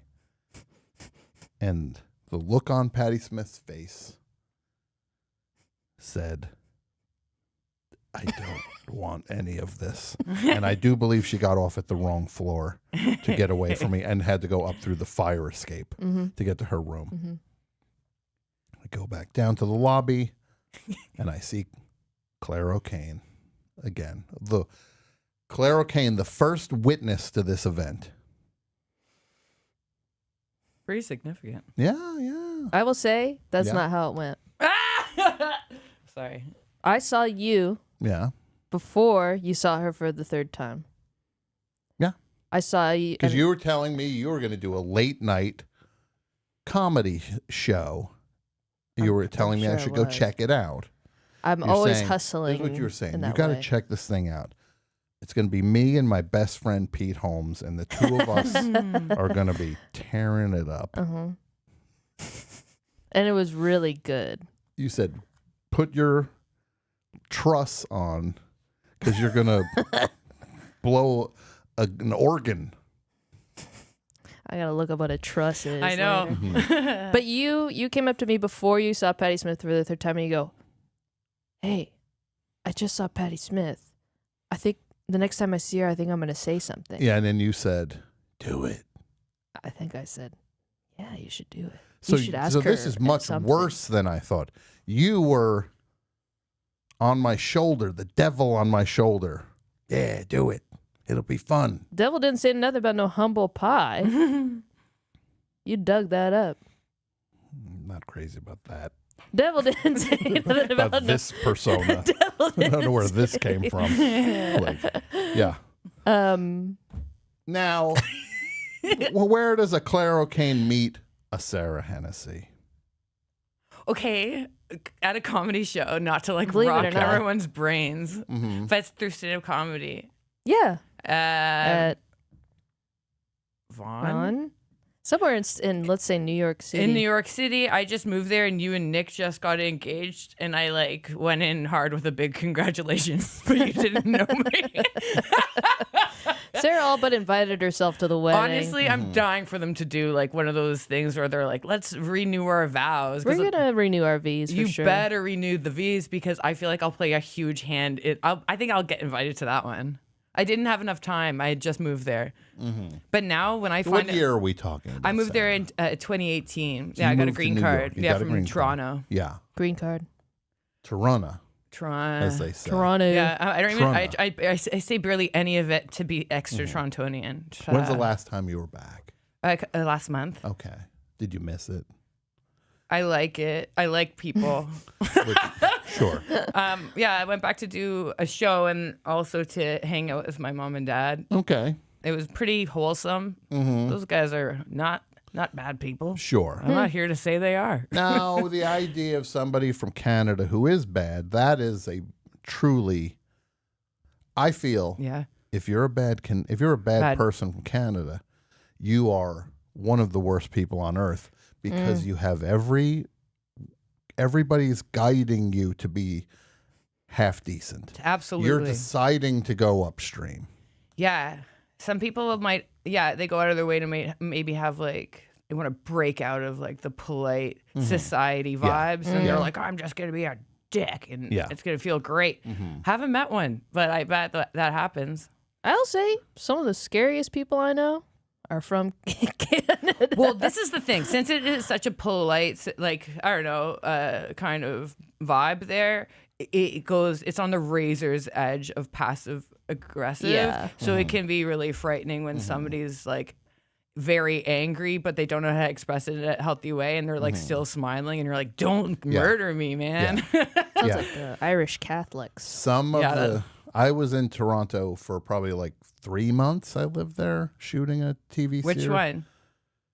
Which what? Which show were you Oh, shooting? it's called What We Do in the Shadow. Oh, yeah. I know about that. Sorry. First of all, I wanted to say, Was that a cool reaction? I tip my hat. Yes, it was very cool. I didn't want to like refer to it because then it would like diminish. It's like look at that sunrise. And I'm you like, could just "But let look it, at those clouds." You could just let the sunrise be. Sorry. Oh. So I didn't want to demystify that reaction. So I tip my hat to whoever the brain trust behind the show was who decided, hey, let's shoot a vampire show in the Arctic. So cold. In October, November, and December because every scene outside has to be at night because they're vampires. It's so cold up there in the winter. You got to get geared up. I had 2 jackets on Yep. and it was not enough. No, you need the like heat tech layers. You need to be moving. You can't stand still. You have to keep moving. Which doesn't happen when you're watching a monitor. filming. Yeah. Next job. Video village is what we call it. Oh, sure. Almost like Santa's Village in Canada. Dang, But with cold. cameras. Dang. Yeah. So, but I was up there and I picked up on exactly what you're talking about. The anger right beneath the surface. Yeah. And somebody just said it in the chat. They called it. Somebody I was hanging out with up there. We would always talk about snack cakes and talked about Mae West's, right? Yeah. And Joe Louis's. Joe Louis. Yeah. These are restaurants.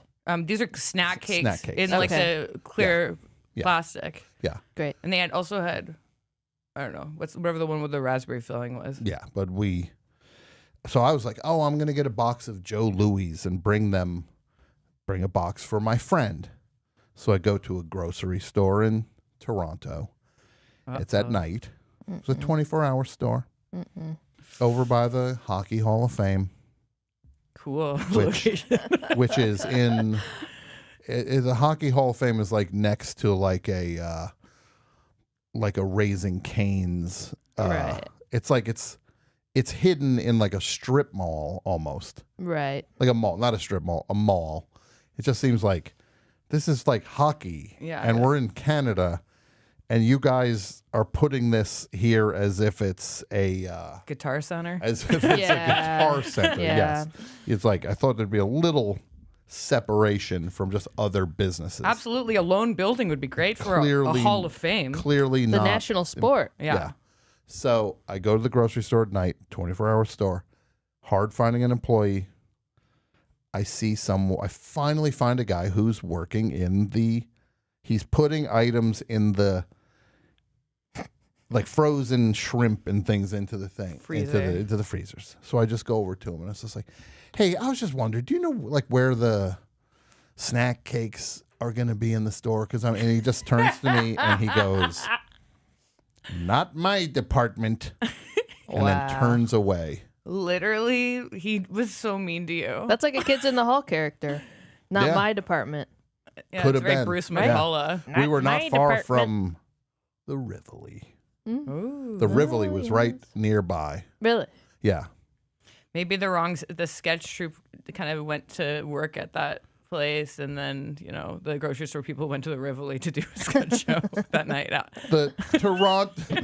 I'm sorry. Yeah, the Toronto comedy scene. You've got. Who are the heroes for you, Sarah? Of all time, the ones who made you believe that I'm gonna try to be like them. Well, and as be a funny. kid, I definitely watched lots of Kids in the Hall for sure, and I loved watching Norm Macdonald on Weekend Update, and he's not Canadian, but I was watching tons of Conan too.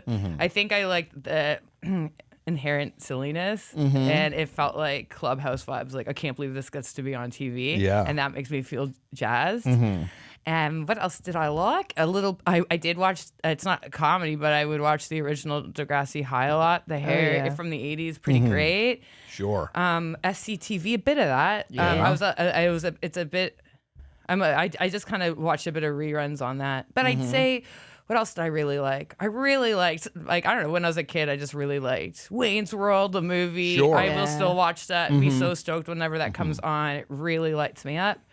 What's so Canadian? What is Canadian, I wonder? I thought my older brothers were really funny. They both don't like my comedy. Have they said, we don't like that about you? Yeah, no, they basically, whenever they watch me perform, it's like, it looks like they're concerned and like at a loss. So I stopped letting them come to my shows pretty young. Sorry. What about? It's not for them. No, it's not for them. It's not for them. What about the Dirties? Oh, the Dirties? Yeah. Yeah, I don't think I really got into the Dirties. I'm sorry. You see that movie? I don't remember the Dirties. This is probably uncool to admit on the best show. No, it's fine. It's just like, Nirvana, the band. The show? Yeah. I know. I know of those guys. Okay. Those guys are cool. Well, that guy's first movie is called The Dirties. Oh, yeah. Okay, I remember. Oh, it's set in this high school. Yes. That guy rocks. Matt Johnson. Yeah. He did the Blackberry movie. That movie is amazing. It's a movie that I never thought I would watch more than once. Yeah. And I'm like, oh, this is a cool, fun movie to watch. Legitimately And it's about great movie. the Blackberry. Yeah. It's really excellent. Yeah. Shout out. I'm being told we have a call coming in from somebody. Oh, Lord. I'm going to just take here. Hello. Hello. Oh, wait. Oh, hello, Best Show. Hey, this is Todd Barry. It's Todd! Todd. Todd, I'll be appearing how's your in ribs? Toronto, September 25th. Todd.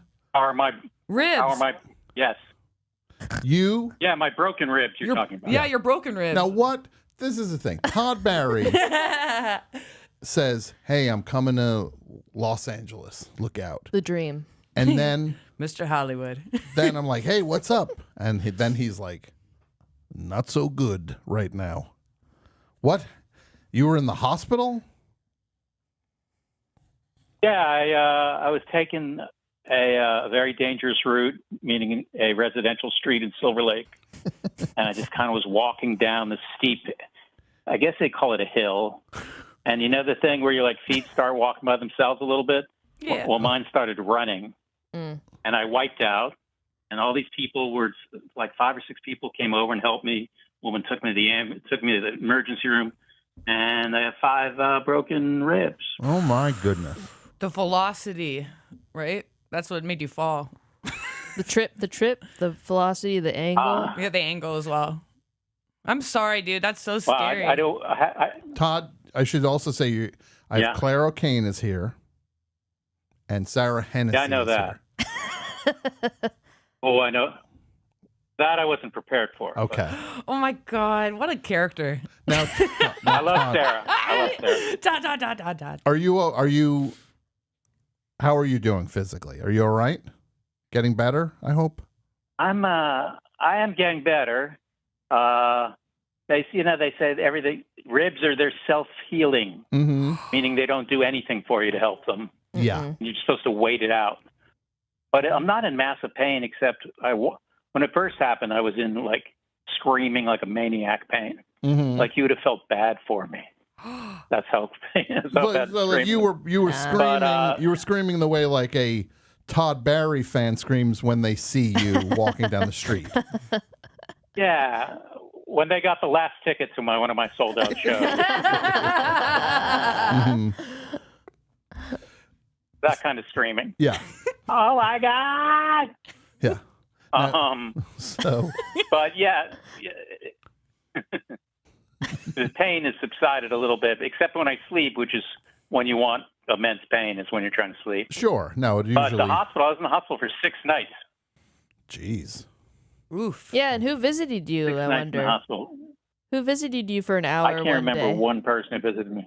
You visited Clare O'Kane. Claire O'Kane, that's very kind. Wasn't that really nice? Claire's a good person, no matter what everybody else says. No, Claire is. She'll go anywhere to network. She was there to network. Did you bring your? I was going to say that. I was about to say that. Did you bring your? Did you bring like a headshot? Yeah, I was like, I heard Patton Oswalt was going to be here. So you opened for him? Yeah. Like you had visitors. Who was middling for your visitors, Todd? I'm glad. I'm glad I did you're go okay. grocery shopping. Yeah. Sorry, go ahead. Yeah, you need to go thank you. grocery shopping.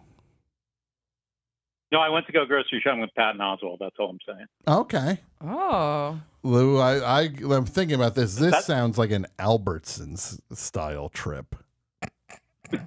Which is a Now, the sensible Gelson's choice. my friend. What's that? This Gelson's my friend. Gelson? No, that makes Oh. sense. Because I was saying to myself, I can't picture these two going up and down the aisle of Air One, Get one couple of smoothies. spending $70 on a Sabrina Carpenter smoothie. Ain't no way Todd would spend $70 on anything. This is something I know. This is something I know about. This is personal. So this is like you're roasting him now. Roast Master General's back. This is He's sort of. roasting me. I'm roasting your 'Cause ass. The thing I've heard with this roasting that Yeah. goes on is Yeah. you only roast the ones you love, and I don't know if that seems very contradictory to me. Oh. I think you would just say nice things to the ones you love. No, I'm different in that I roast the ones I hate. Okay. Yeah. Todd, Wow, you were that's on the true. Chevy Chase roast, weren't you? Oh, thank you. No, Good pivot there, man. But I'm just saying, in terms of a roast where there was no love in the air for this person, it seemed like Yeah, it that just was- seemed like a transactional event. Yeah. I mean, usually you get for those roasts, you get people who you worked with, who are Mm-hmm. good friends of yours. They got me, who I literally didn't meet him until after the roast. That's so crazy. So, yeah. Now, are you going to stick around LA for a while?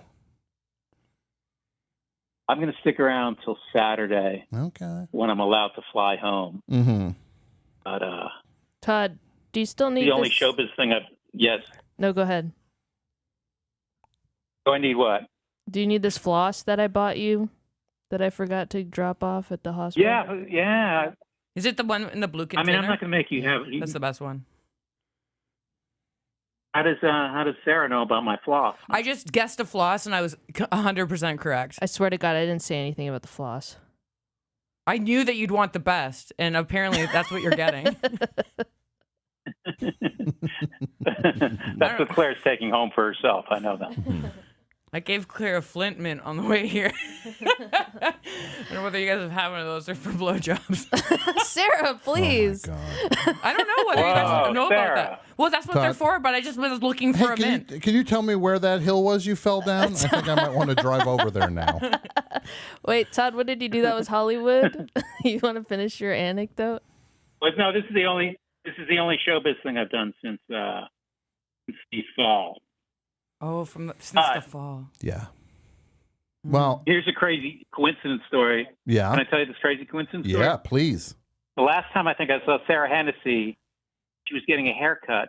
I ran into her. I think it was with Jonathan Groff, who I'm staying with now. Stop it. And yesterday I got a haircut, and the guy with the haircut place knew Claire.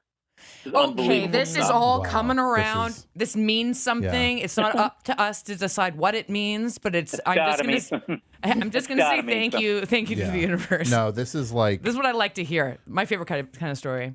Yeah, this is like that movie Knowing. The Nicolas Cage movie Knowing. Hold on, Todd. When I ran into you that time, you had a lot of advice for what I should do to my hair, and I thought that was interesting. Do you remember that? Yeah, I mean, I do remember weighing you were in, just but really, probably. you were weighing in more than any man I've ever talked to about my straight brown hair. All right. It was interesting. I think Todd cares about me. Well, let's not go that far. I do care about you. All right. That's why I'm gonna put you on the guest list for my show September 25th in Toronto. All right, I can also open for you, no problem.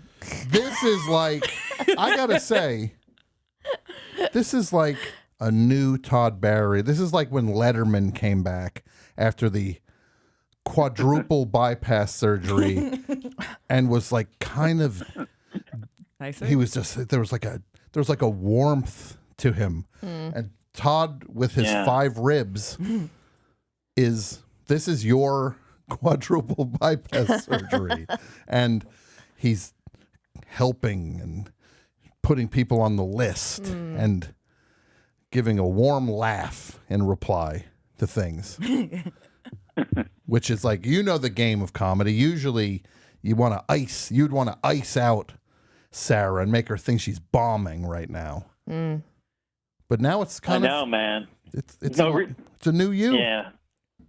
I love a lack of. Hopefully, my edge will grow back. You'll get it back. Well, look, I think if you're there with Jonathan Groff, wouldn't be the worst thing if somebody started writing Sidecarring 2. The sequel. Oh, man. That's the most inside reference ever. Except for your audience, where everyone knows what you're except for this audience, which they're just like, oh, good one, Tom.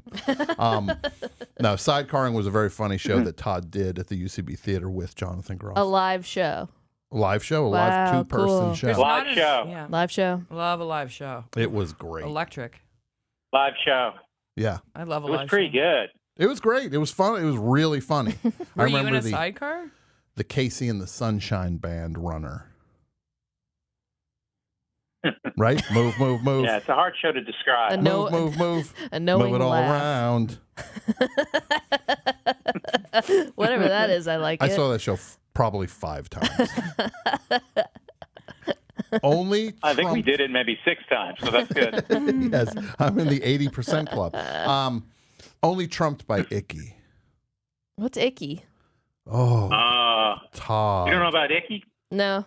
Icky was Todd's one-man show. Basically, it was, honestly, it made Sidecarring look like a pile of trash. As much as I like Sidecarring.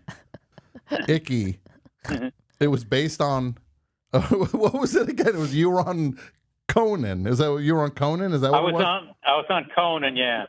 There was a woman, there was these news groups, I don't know, like message board type situation. And there was one for Conan. And this woman had made this thing where she's like, every week she would do the list she wrote, and she'd be like, Conan's best guess, worst guess, best tie that he wore. And she made me the worst guess of the week and said I had no charm, no wit, and a personality that could only be described as icky. So I went back on Conan and read her. I went back on Conan and read that out loud, and it caused this whole fury. This was in like 1998, by the way, 1999. Yeah. I'm a sword maverick. Yeah, no, you were ahead of the curve on that one. Yeah. And that was, was it like Chris O'Donnell was a big part of it? Chris O'Donnell was, yeah. It was. She liked the way he filled out his blue jeans. Filled them out. Yeah. Icky. Now, That's look, icky, yeah. We just went down memory lane for a minute. But I'm interested in Todd Barry 2025. That's what I'm interested in. So what is it? You got a Toronto show coming up. Yeah, which I might be performing sitting down. Okay. Like Robert Fripp in King Crimson. You're now. Yeah, I don't want to be sitting down, but it might be. Now, the doctors are telling you not to do this show. That's what I've been hearing. They're saying, Todd, don't do it. No. And you are not listening to them because your commitment to comedy is so absolute that you will not be denied. That's it. Here's the situation, Doc. I'm doing the show regardless of whether you say I should or not. Yeah. Do I stand or do I sit? Yeah. Shoot me up. Yeah. I will say I was in the hospital room when a doctor came in and Todd was like, "Can I still work?" Or is like, "When can I go back to work?" And she's like, "What do you do?" And he's like, "I do stand up." She goes, "Oh, you were there for that?" "Yeah." And she's like, yeah." Also totally unfazed by that answer for whatever reason. And then she's like, right. "Yeah, you could just, but sit down."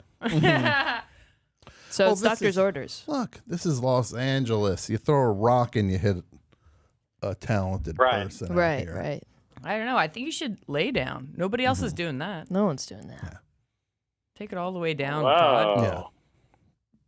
Well, Todd, What? I'm happy you're doing. I'm happy you're on the mend. That's what I was concerned about. Yeah, I think I'm going to be all right.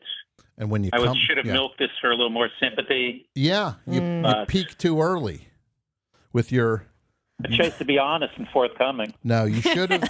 You should have had someone posting like, "I'm worried about Todd. We can't get a hold of him." Yeah. Pray for hashtag pray for Todd. Free stuff for Todd. It should have just been hashtag pray for Todd. And then when you come back, then people are like, "Oh, thank God he's okay." So, no, I think it's still possible to do that. Yeah. Stay off those hills, buddy. All right, so next time we'll do this in studio. We'll do that. Yeah, we'll do it. We'll do it. You properly. can sit down here. Yeah. It's true. That'll be nice for your ribs. Yeah. All right, my friend. Wow. Sarah's taking one last hook. Yeah. It's like this is. I too That's am what you here. get. You don't talk about a Canadian's hair. No, it's a hornet's nest in this comedy game. It's true. Todd, I'm glad you're okay. And all right, when y'all. you're here, you come back and we'll hang out. All right, y'all. Okay. Later, Todd All right. Barry. Thanks, everyone. Goodbye. Bye. Bye, Sarah and Claire. And Medium Bye. energy. Medium energy. That's the name of one of his specials. Yeah, it is. I It love is. that. Now,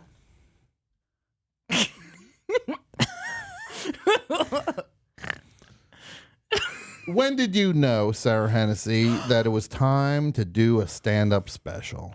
Well, this is my fourth stand-up album. Okay. And so I thought to myself, let's shoot it. And that's where Claire came in. We sat in the park a couple summers ago, and I had this big idea, and she said, "Yeah, I'll direct it." And so I guess it was like the other summer. Okay. All right. So yeah, like a year ago. I guess. Yeah, that was the big moment. Like, I've done the other ones are audio albums, but you know, we're in such a visual society now, are we no, not? now it's, people want to. They want the vision. They want everything. And so They want everything. And I had a lot of concerns about that. And I woke up one day just sort of going like this. Yeah. And I didn't know what happened, why I was doing it. And I was just- like, okay, so I need to do something with this.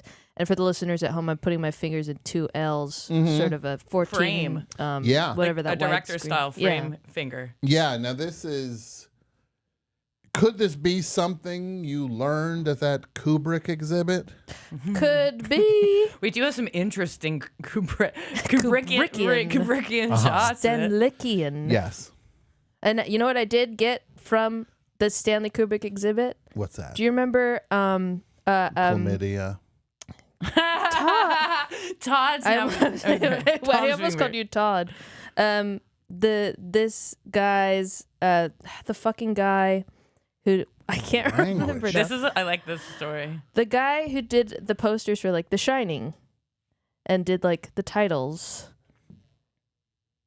Saul Bass. Saul Bass. Yeah. I saw a letter that Saul Bass wrote to Stanley Kubrick in that exhibit, and Saul Bass's like sign off. He puts a little stamp that he connects to his signature, and it says Tim as a bass. And I just recently got this because I always liked the way it looked.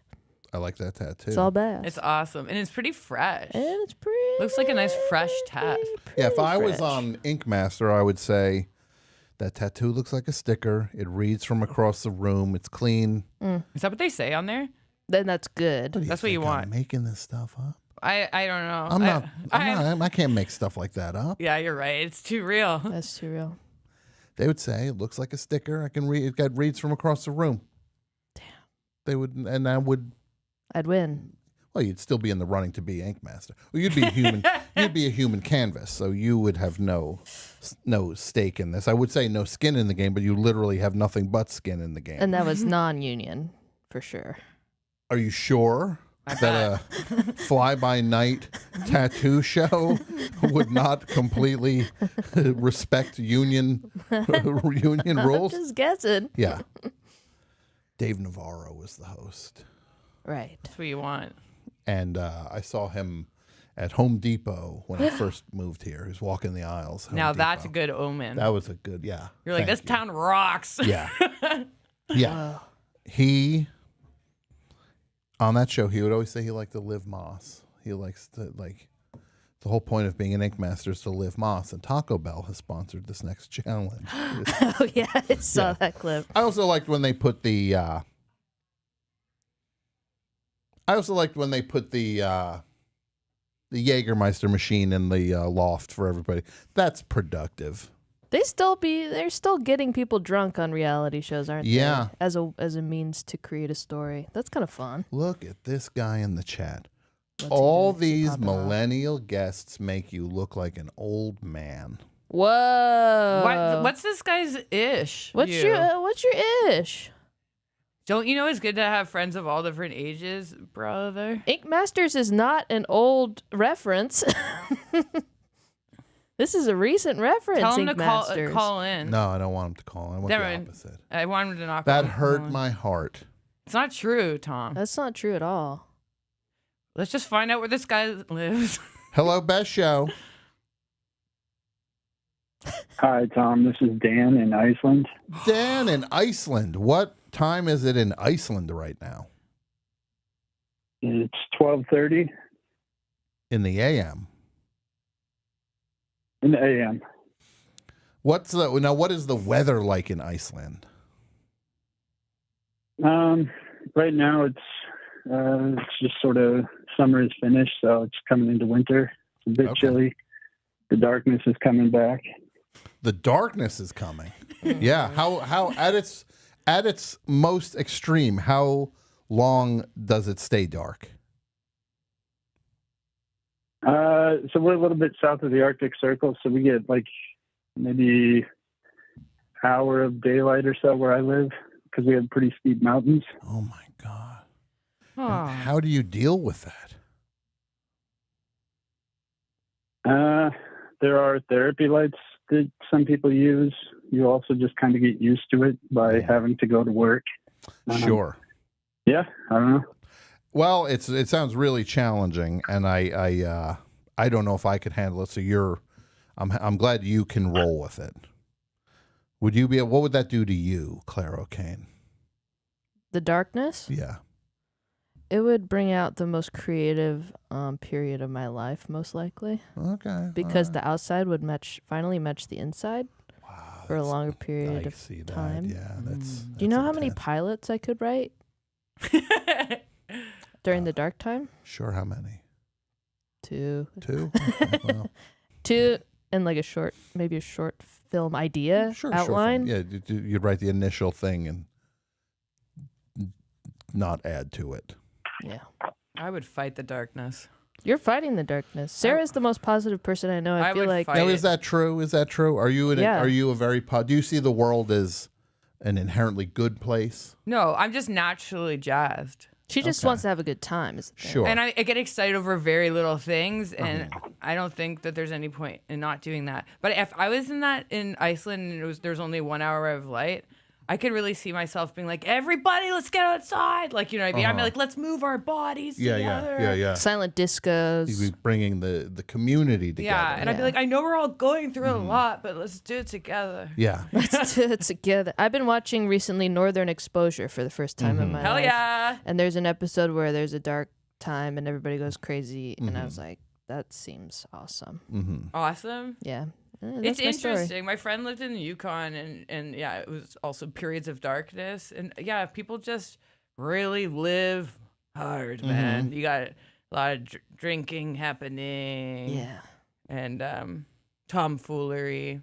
Now, I just want to point out if I needed proof of you being an energetic, enthusiastic person, Yeah. this is literally the exchange that I just witnessed. I've been watching a lot of Northern Exposure lately. Hell yeah. See what I mean? like, and I say But I that mean- I with do mean complete that. admiration. My roommate. You meant it. Yeah, I you do were mean not. it. That was not. It's a pretty false. cozy show to be watching. That was not false. You were enthusiastic that Claire is watching Northern Exposure. I don't even care that much. I care too much, man. What can I say? You know why I don't care that much? Why? So I'm never disappointed. Oh my god. When the things don't work out. Oh my god, you're holding life arm's length away Yeah, because you don't want to right? get hurt. That's what I always tell her. I always tell her about Sarah. I always say you're holding life at arm's length away so you don't get hurt. But it's not true. Look at you hitting the road, heading back to LA, living La Vida Loca. You have a dog. I'm living Moss. I care a lot. I care a lot about my friend Sarah and her comedy. Thanks. I care a lot about. Yeah, I think friendship is the number one thing. Does that make you feel sick? Okay. And Tom. That's the name of the people you care about. That's okay. No, I care about Oh, Tom. that's fine. That's fine. That's fine. And also, Don't she worry. cares. She knows she cares Now, about Tom. Dan, Oh, yeah, what do you Dan. have for the topic? Dan. The topic being, we're talking about unusual songs that can make you cry. What do you got, Dan? And I think mine maybe aren't very good. I thought they were when I called in, but now I'm engaging in the sunk cost fallacy. So I didn't want to hang up because I'd been on hold for so long, and this call is probably costing a lot. But I think maybe it's not worth it. But the first one I had was "That's That" by MF Doom. Okay. That's interesting. That makes you emotional. What about an MF Doom song would make you emotional? I think it's because the lyrics are usually pretty goofy, and I think on that song they are as well. But somehow they seem like it's just slightly heavier, and there are strings on the song that hit me in a weird way. So whenever it comes on, it catches me off guard. Okay. Well, I appreciate that. What else do you have? One that's maybe designed to be sad is "Home at Dawn." That one always gets me. Who's that by again? Why am I not remembering? It's a band a lot of people haven't heard of, Superchunk.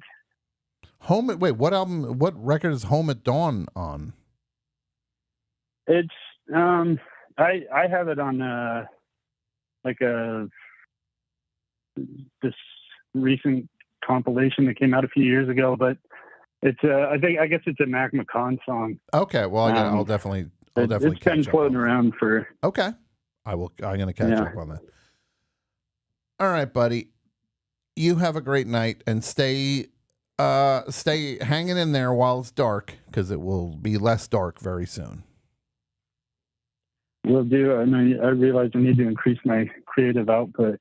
No, you can do it. Just write that second pilot like crank it out. Yeah. Yeah. 30-minute comedy. Thanks, buddy. Bye. If I lived at a really dark place, I think any song might get kind of sad. Uh-huh. Yeah. Like, what is a song that is surprising, that brings out emotions in you, Sarah? Great cue. And you know what? That's the cue of the day. Sort of the cue of the day. Okay, well, you think Like, yeah, obviously I'm buying time you here. can think on that. You think I'm going to take another call. Okay. Hello, Best Show. Hi, Tom. This is Jack calling from Melbourne, Australia. From Australia. How is it going in Melbourne, Australia tonight, Jack? Not too bad, Tom. So, I mean, we're starting to get out of the winter and get into the spring, so the city's starting to come a bit alive. Which Sure. is nice. So you've got some brightness around the corner. Yeah, looking forward to a good old-fashioned Aussie summer. Nice and hot. Be good. And what time is it there? What time is it there, Jack? Running at 10:37 a.m. on Wednesday. All right. Who's the best band from Melbourne, Australia? So I'll say my favorite, which should be a band called The Necks, but I'm a big jazz guy, and so they're probably the best jazz group from Melbourne. Okay. Where's Midnight Oil from? Melbourne rock band. From Melbourne. I beg your pardon? They're from Peter Garrett was the lead singer, right? They're from Sydney, but They're from Sydney. Okay. Oh. Okay. Egg on your face. I always remember. I asked a question. I mean, I asked him where they were from. Okay. I didn't go, let me tell you about the history of music in Australia. Melbourne's famous for the band Midnight Oil. And then he's like, actually, they're from Sydney?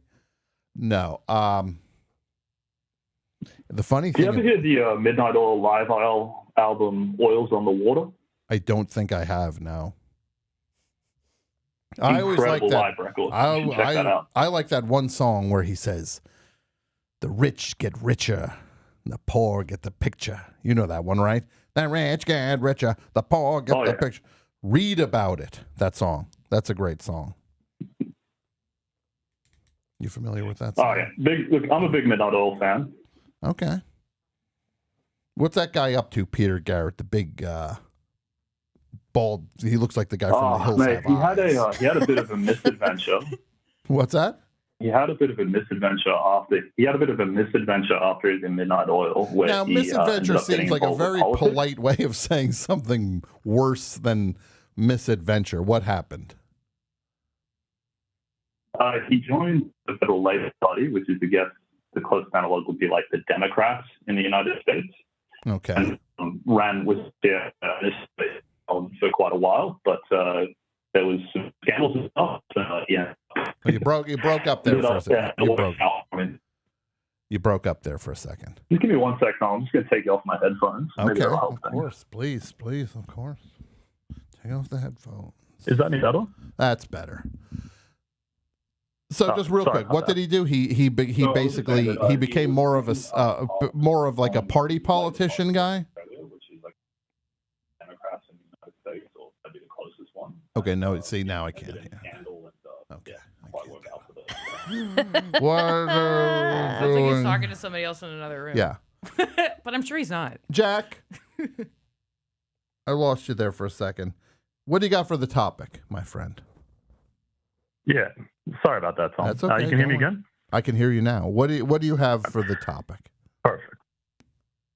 So it's a bit of an odd one, which I guess is kind of the topic. Back in my early 20s, which was the iPod Classic days, if you remember that, I had a bit of a run of bad luck in my life. I had some, breakups, and I lost a job, and I got kicked out of uni, and a few things like that. And every single time that something bad happened to me, the song "Running Away" by Sly and the Family Stone off of "There's a Riot Going On" would be the first song that would come up on shuffle on my iPod. That song's so good. That's It wild. was like a bad penny. It that was just finding you. So the song that would just find kept you coming when you up needed again it. and again. Yeah. Well, that's amazing. Well, I don't know if it was when I needed it. It really seemed to rub it in. But I don't know if it was rubbing it in. It seems like it seems like it was. So it wasn't helping you at all. You felt you were being taunted by this song. Yeah, I mean the opening lines are "running away to get away. Like it's if you already have it's kind of when you're in that mindset, it can come off a little mocking, Sure. But you know that the song is not actually attacking you.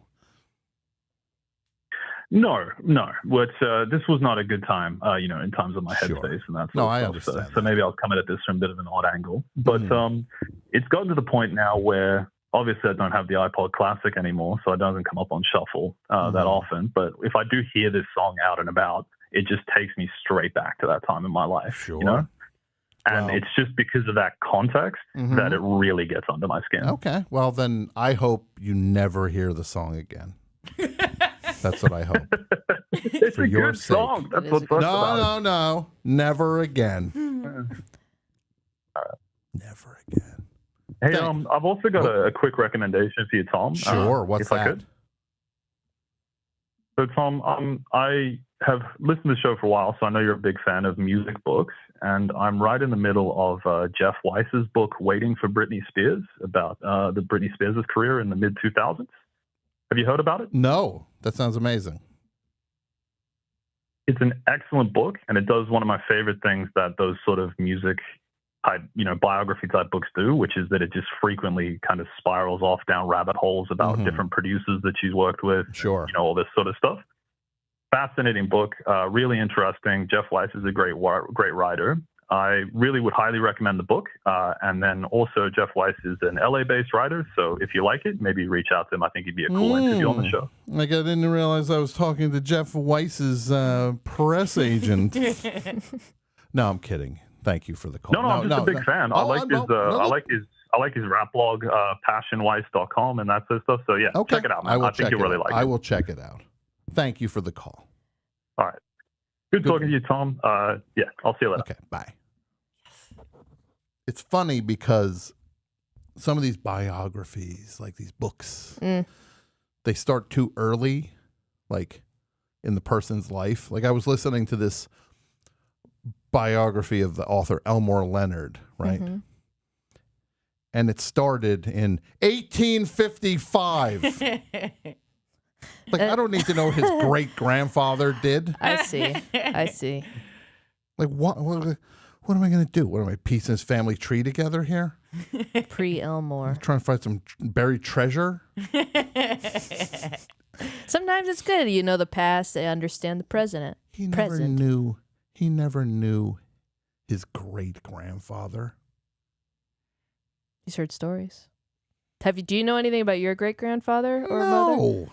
mother? It's none of anybody's business. I really don't. That's true, actually. I really don't know anything about anybody past my grandparents, and I barely paid attention to them. Do you care at all? Not particularly. Some people care when they get older. I'm finding the older I get, the more I want to know about my lineage. I'm glad that is meaningful to you. That's Thank great. you. It just doesn't Vibe with move you. the needle for me. I like the people who I'm with now. The present. Yeah. What about the future? Claire, the past is history, the future is a mystery, and we only have today. Oh, that's nice. Did you hear about this Chris Knox autobiography or biography? No. It's called Not Given Lightly. Chris Knox, New Zealand. Is it a new musician. book? Came out last month, I think. Oh, that's a new book. I've been meaning to read it. Seems like something you might like. It does. I saw him play so many times. They would play in Hoboken all the time. Tall Dwarfs. Tall Dwarfs, and he would play solo. That's sick. I mean, Tall Dwarfs didn't play all the time, but he played. So he would come over and just do solo acoustic stuff. Yeah, he's the best. He's He my was favorite. great. He was very, very sweet guy. That's my story. And you're sticking to it. Oh God. He's fast asleep. It's late. It's almost 6 p.m. Pacific Standard Time. You're still on East Coast time too, so it's almost like You are? I don't know. I've been here for a month. Hello, Best Show. Hey Tom, this is Cole in Northampton. Cole in Northampton. What's going on? Who's the Yes, best? sir. Who's the best guitar player ever from Northampton? Ooh, the best guitar player ever from Northampton. Come on, you can say it. It's pretty easy. You're really putting me on the spot with that one. Tom, I don't know who you want me to say right now. Well, who's a musician I'm from curious. Northampton? Who do you Who's a think that is? musician from Northampton? What's a band from Northampton? I mean, I always think of my former neighbor Eric Gaffney, but I wouldn't consider him to be the best guitarist. No, he was an excellent songwriter. I love Eric Gaffney. Original. I do too. He's a super kind neighbor as well. I was going to say Jay Maskis. Well, I think Jay's an Amherst guy, if I'm not mistaken. But yeah, totally. I'm a huge Let's say Jay northern fan. Massachusetts, then. We'll widen it. Okay, I'm sorry. Yeah, sorry to be a little too regional. But, I'm talking to the guy from Australia again. well, I mean, also, Thurston Moore lived in Northampton for a long time. So that's maybe who I thought you were Best trying to Sonic get Youth at. album is? Yeah, Jay. The best Sonic Youth album is Tick, Tick, Tick. What is it? Tick, tick, tick, tick, tick. Give us an answer. Oh, Come man. on, Cole. Tick, tick, tick. What's the best Sonic Youth album? Tick, tick, tick, tick, tick. You can do it. For some reason, I'm just picturing Goo right now, but it's. Oh, I'm so sorry. It's not Goo. These are the questions I have nightmares about you asking me. Tom, Yeah, where I'm this like, is like I was like saying on the ride here. Sarah, like, what's the best Sonic Youth I album? don't know. we I don't got nothing know. to say to you, man, other than it's nice to be here. we got nothing to say to you, man. Claire, best OC's record. Which one? The one that has Tom. ship on it. The one that has ship on it. Hounds of Foggy Notion. Okay. Cole, what do you got Tom, for I the actually topic? wanted to ask you something. I wanted to ask you something about John Dwyer in particular. So Eric actually used to be my neighbor, and he mentioned to me who that was your neighbor? He used to be Gaffney. Eric Gaffney was my your neighbor for Yeah, many yeah, yeah. years. Yeah. And I recently saw him, and we went for a short walk. And on the walk, he told me something he had never brought up before, which is that John Dwyer was his neighbor in San Francisco. And I thought, wow, I bet Tom, if he doesn't have a story about this, he can track down a handful of interesting stories about maybe potential interactions between the two of them. I'll ask John Dwyer. He's been on the show before. Please. I will find out That's awesome. about that rock connect. What do you got for the topic, Cole? I got a couple songs. But I really quickly, if you don't mind, I wanted to pay a compliment to Clara Kane, who I stumbled across. That's fine. We got a lot to get to. No. Hear him out. No. There's a lot of show here. A lot of show. Eric Gaffney's is also really interesting. No, what do you want to say about Claire? Well, I'm a fan of Claire's comedy, and I randomly stumbled upon a video of her playing a cover of Neil Young Motion Pictures, and I just wanted to say, wow, incredible stuff. Yeah. It was so cool to see that side of Claire, and maybe we get a Claire record in the future one day. I don't know, but so thank you for humoring that. But I did want to put that out there. That's really, really nice of you. Here is a People are Claire asking. record right here. Here We're we going to go. show you. The album Let It Be on the Special Thing Records. That's true. And folks, what color vinyl? Coke bottle clear. That is Coke bottle clear. That's cool. That's really It's really satisfying to I look love at. it. Yeah. Thanks so much. It's That's a nice really of you to funny say. album. It's a really funny album, but it's nice that you have an actual comedy LP. Yeah, I'm very happy with it. What else you That's got, so cool. Cole? What do you got for the topic? Weird songs that make me feel sad. The first one that came to mind was actually "All the Tired Horses" by Bob Dylan. That song. And that was maybe. Yeah, and it's not like inherently a sad song. There's just something so uncanny and strange about it that puts me in the weirdest possible headspace. I thought maybe that one would be. That's a good one. Some flags on your end. Yeah. And then another one is actually just another Dylan song, Joey, which is like this totally bizarre ballad to Joey Gallo. Yeah. It's one of the epics. And there's also that really strange, haunting Grateful Dead and Bob Dylan version of that song. That adds a little bit of added sadness. But those are the two big ones that I had for you. Those are great. Those are great choices. And I appreciate your call. Cool. And I appreciate you. Amazing episode, Tom. Thank you so much. My friend Claire O'Kane. Thanks for the comp. Yeah. What kind of music do you like, Sarah? Oh, I like all sorts. When I was thinking about the topic, it's interesting. I'm like, He said Joey, and I was thinking that, that song Joey by Concrete Blonde. Yes. Yeah. There's something that's like super duper sad and emotional about that song. Yeah. I find the song, I get really angry with Mazzy Star's Fade Into You because it's used on everything. Oh, so you get angry. You don't get angry at the song itself. You get angry at her, at it being used in different. No, contexts. I think it's worn out, and so it's worn out, and so I actually get angry because it feels like a lazy choice. And also it feels like I know what it was doing, and it does it for people, but to see it really, I hate when things get worn out, and I just feel like that got so totally worn out, and then people are always playing it like it just hit the airwaves. Yeah. I don't like that. You see that clip of JD Vance? That's what I was pulling up right great. now. Oh, really? JD Vance loves that song. Oh, interesting. Well, it sounds like me and him might have a problem with each other morally. Yes. And it's only about that. I want to hear it. What about you, Claire? What song makes you sad? There's a song called Don't Mess With My Toot Toot. And it's a Zydeco song. Okay. And it's really, if you want, I don't know if you ever heard it, but I don't know this It's song. sort of the craziest sounding song, and it makes me sad for very extremely personal reasons that I cannot Yeah, you share. don't have to talk about it. This but is not. if you listen to it, you go, how can anybody be sad while listening to Don't Mess With My Toot Toot?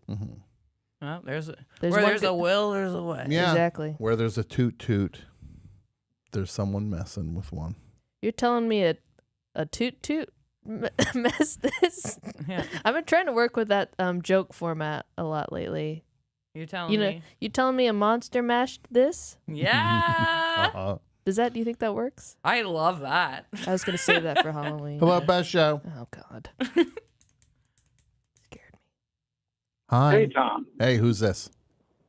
Hey, this is Mac, currently approaching Albuquerque from Denver, where I saw Neil Young play last night. Ooh, how was the show?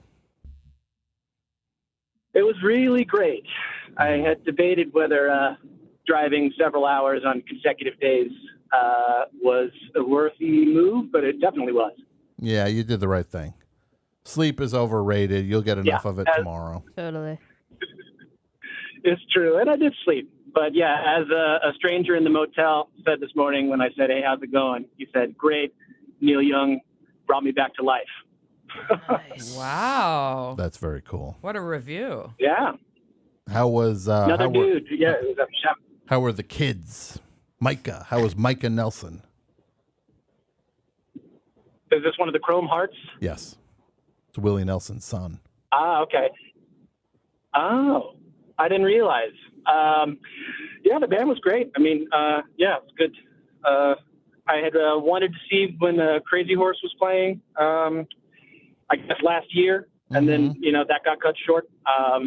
But yeah, I mean, it was definitely a good supporting band.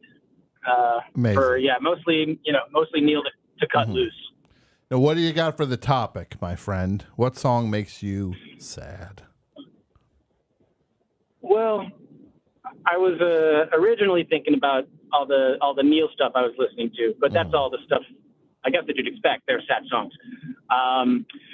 One thing kind of occurred to me: Farmer John from Ragged Glory. Doesn't exactly make me sad, but it's that record is not a sad one. It's kind of a fun rocker one. That one especially is super goofy. But hearing Crazy Horse having fun, kind of goofing around and locking in, it moves me on kind of a silly track, I guess. No, I get it. That's a good choice. I get it. I get it. All right, Mac. I'm glad you saw the show. Talk to you later. Yeah. Bye. I remember crying to that Neil Young song "King." That it's like upbeat about his dog that he loves. Whoa! And I was having an emotional day, and I was like, he loved that dog. He Yeah. loves that dog. Folks, the best show. We're going to wrap it up in a few minutes. We're going to do the rest show, and can you stick around for a little bit? Can you? Okay. I love it. Okay, are you kidding me? All right. See, this is the energy. You could use a little bit. You could trust me. We're I know. yin-yang-y. You could. This is it. You could give a little bit of it to someone else. Yeah, no, I'd still be the and same. you could receive a little bit of it. I gave her a Flint mint on the way here. I'm trying. She received that. Oh, we heard you talk about I'm that. sorry. That's all right. Make your tongue feel weird. Flint mints. Make it drool. Sorry. That's what. What we're gonna do? I'm gonna end the show. I'm gonna do. We do have the Newbridge notes that we talked about earlier. We're gonna listen to that. This is what we're gonna do. Gonna listen to Newbridge notes, which is the hotline for people to call in. Nice. Then gonna play a song. Nice. Sweet. Thank you. Then we're going to do rest show. We'll keep talking about this stuff. We'll keep taking your calls. 201-989-0012. So are we set up for Newbridge Notes, my friends? We are indeed. Let's check it out. And then we will be back on the other side with the rest show. Because I'd be crying so hard. At the end of the class, Buddy gave me... 1 sec. Sorry about that. That's okay.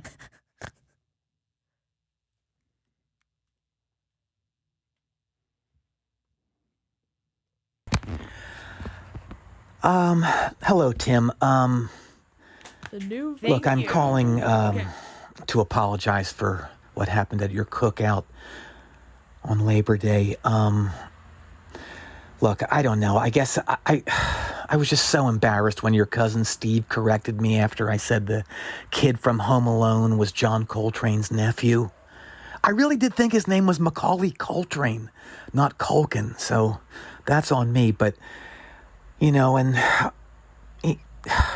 you know what I do when someone corrects me in public. I double down on it, you know, and I know how weird it was for me to stand up on that picnic table in your backyard and announce to everybody that I just Googled it and I was in fact correct that Macaulay Culkin is John Coltrane's nephew.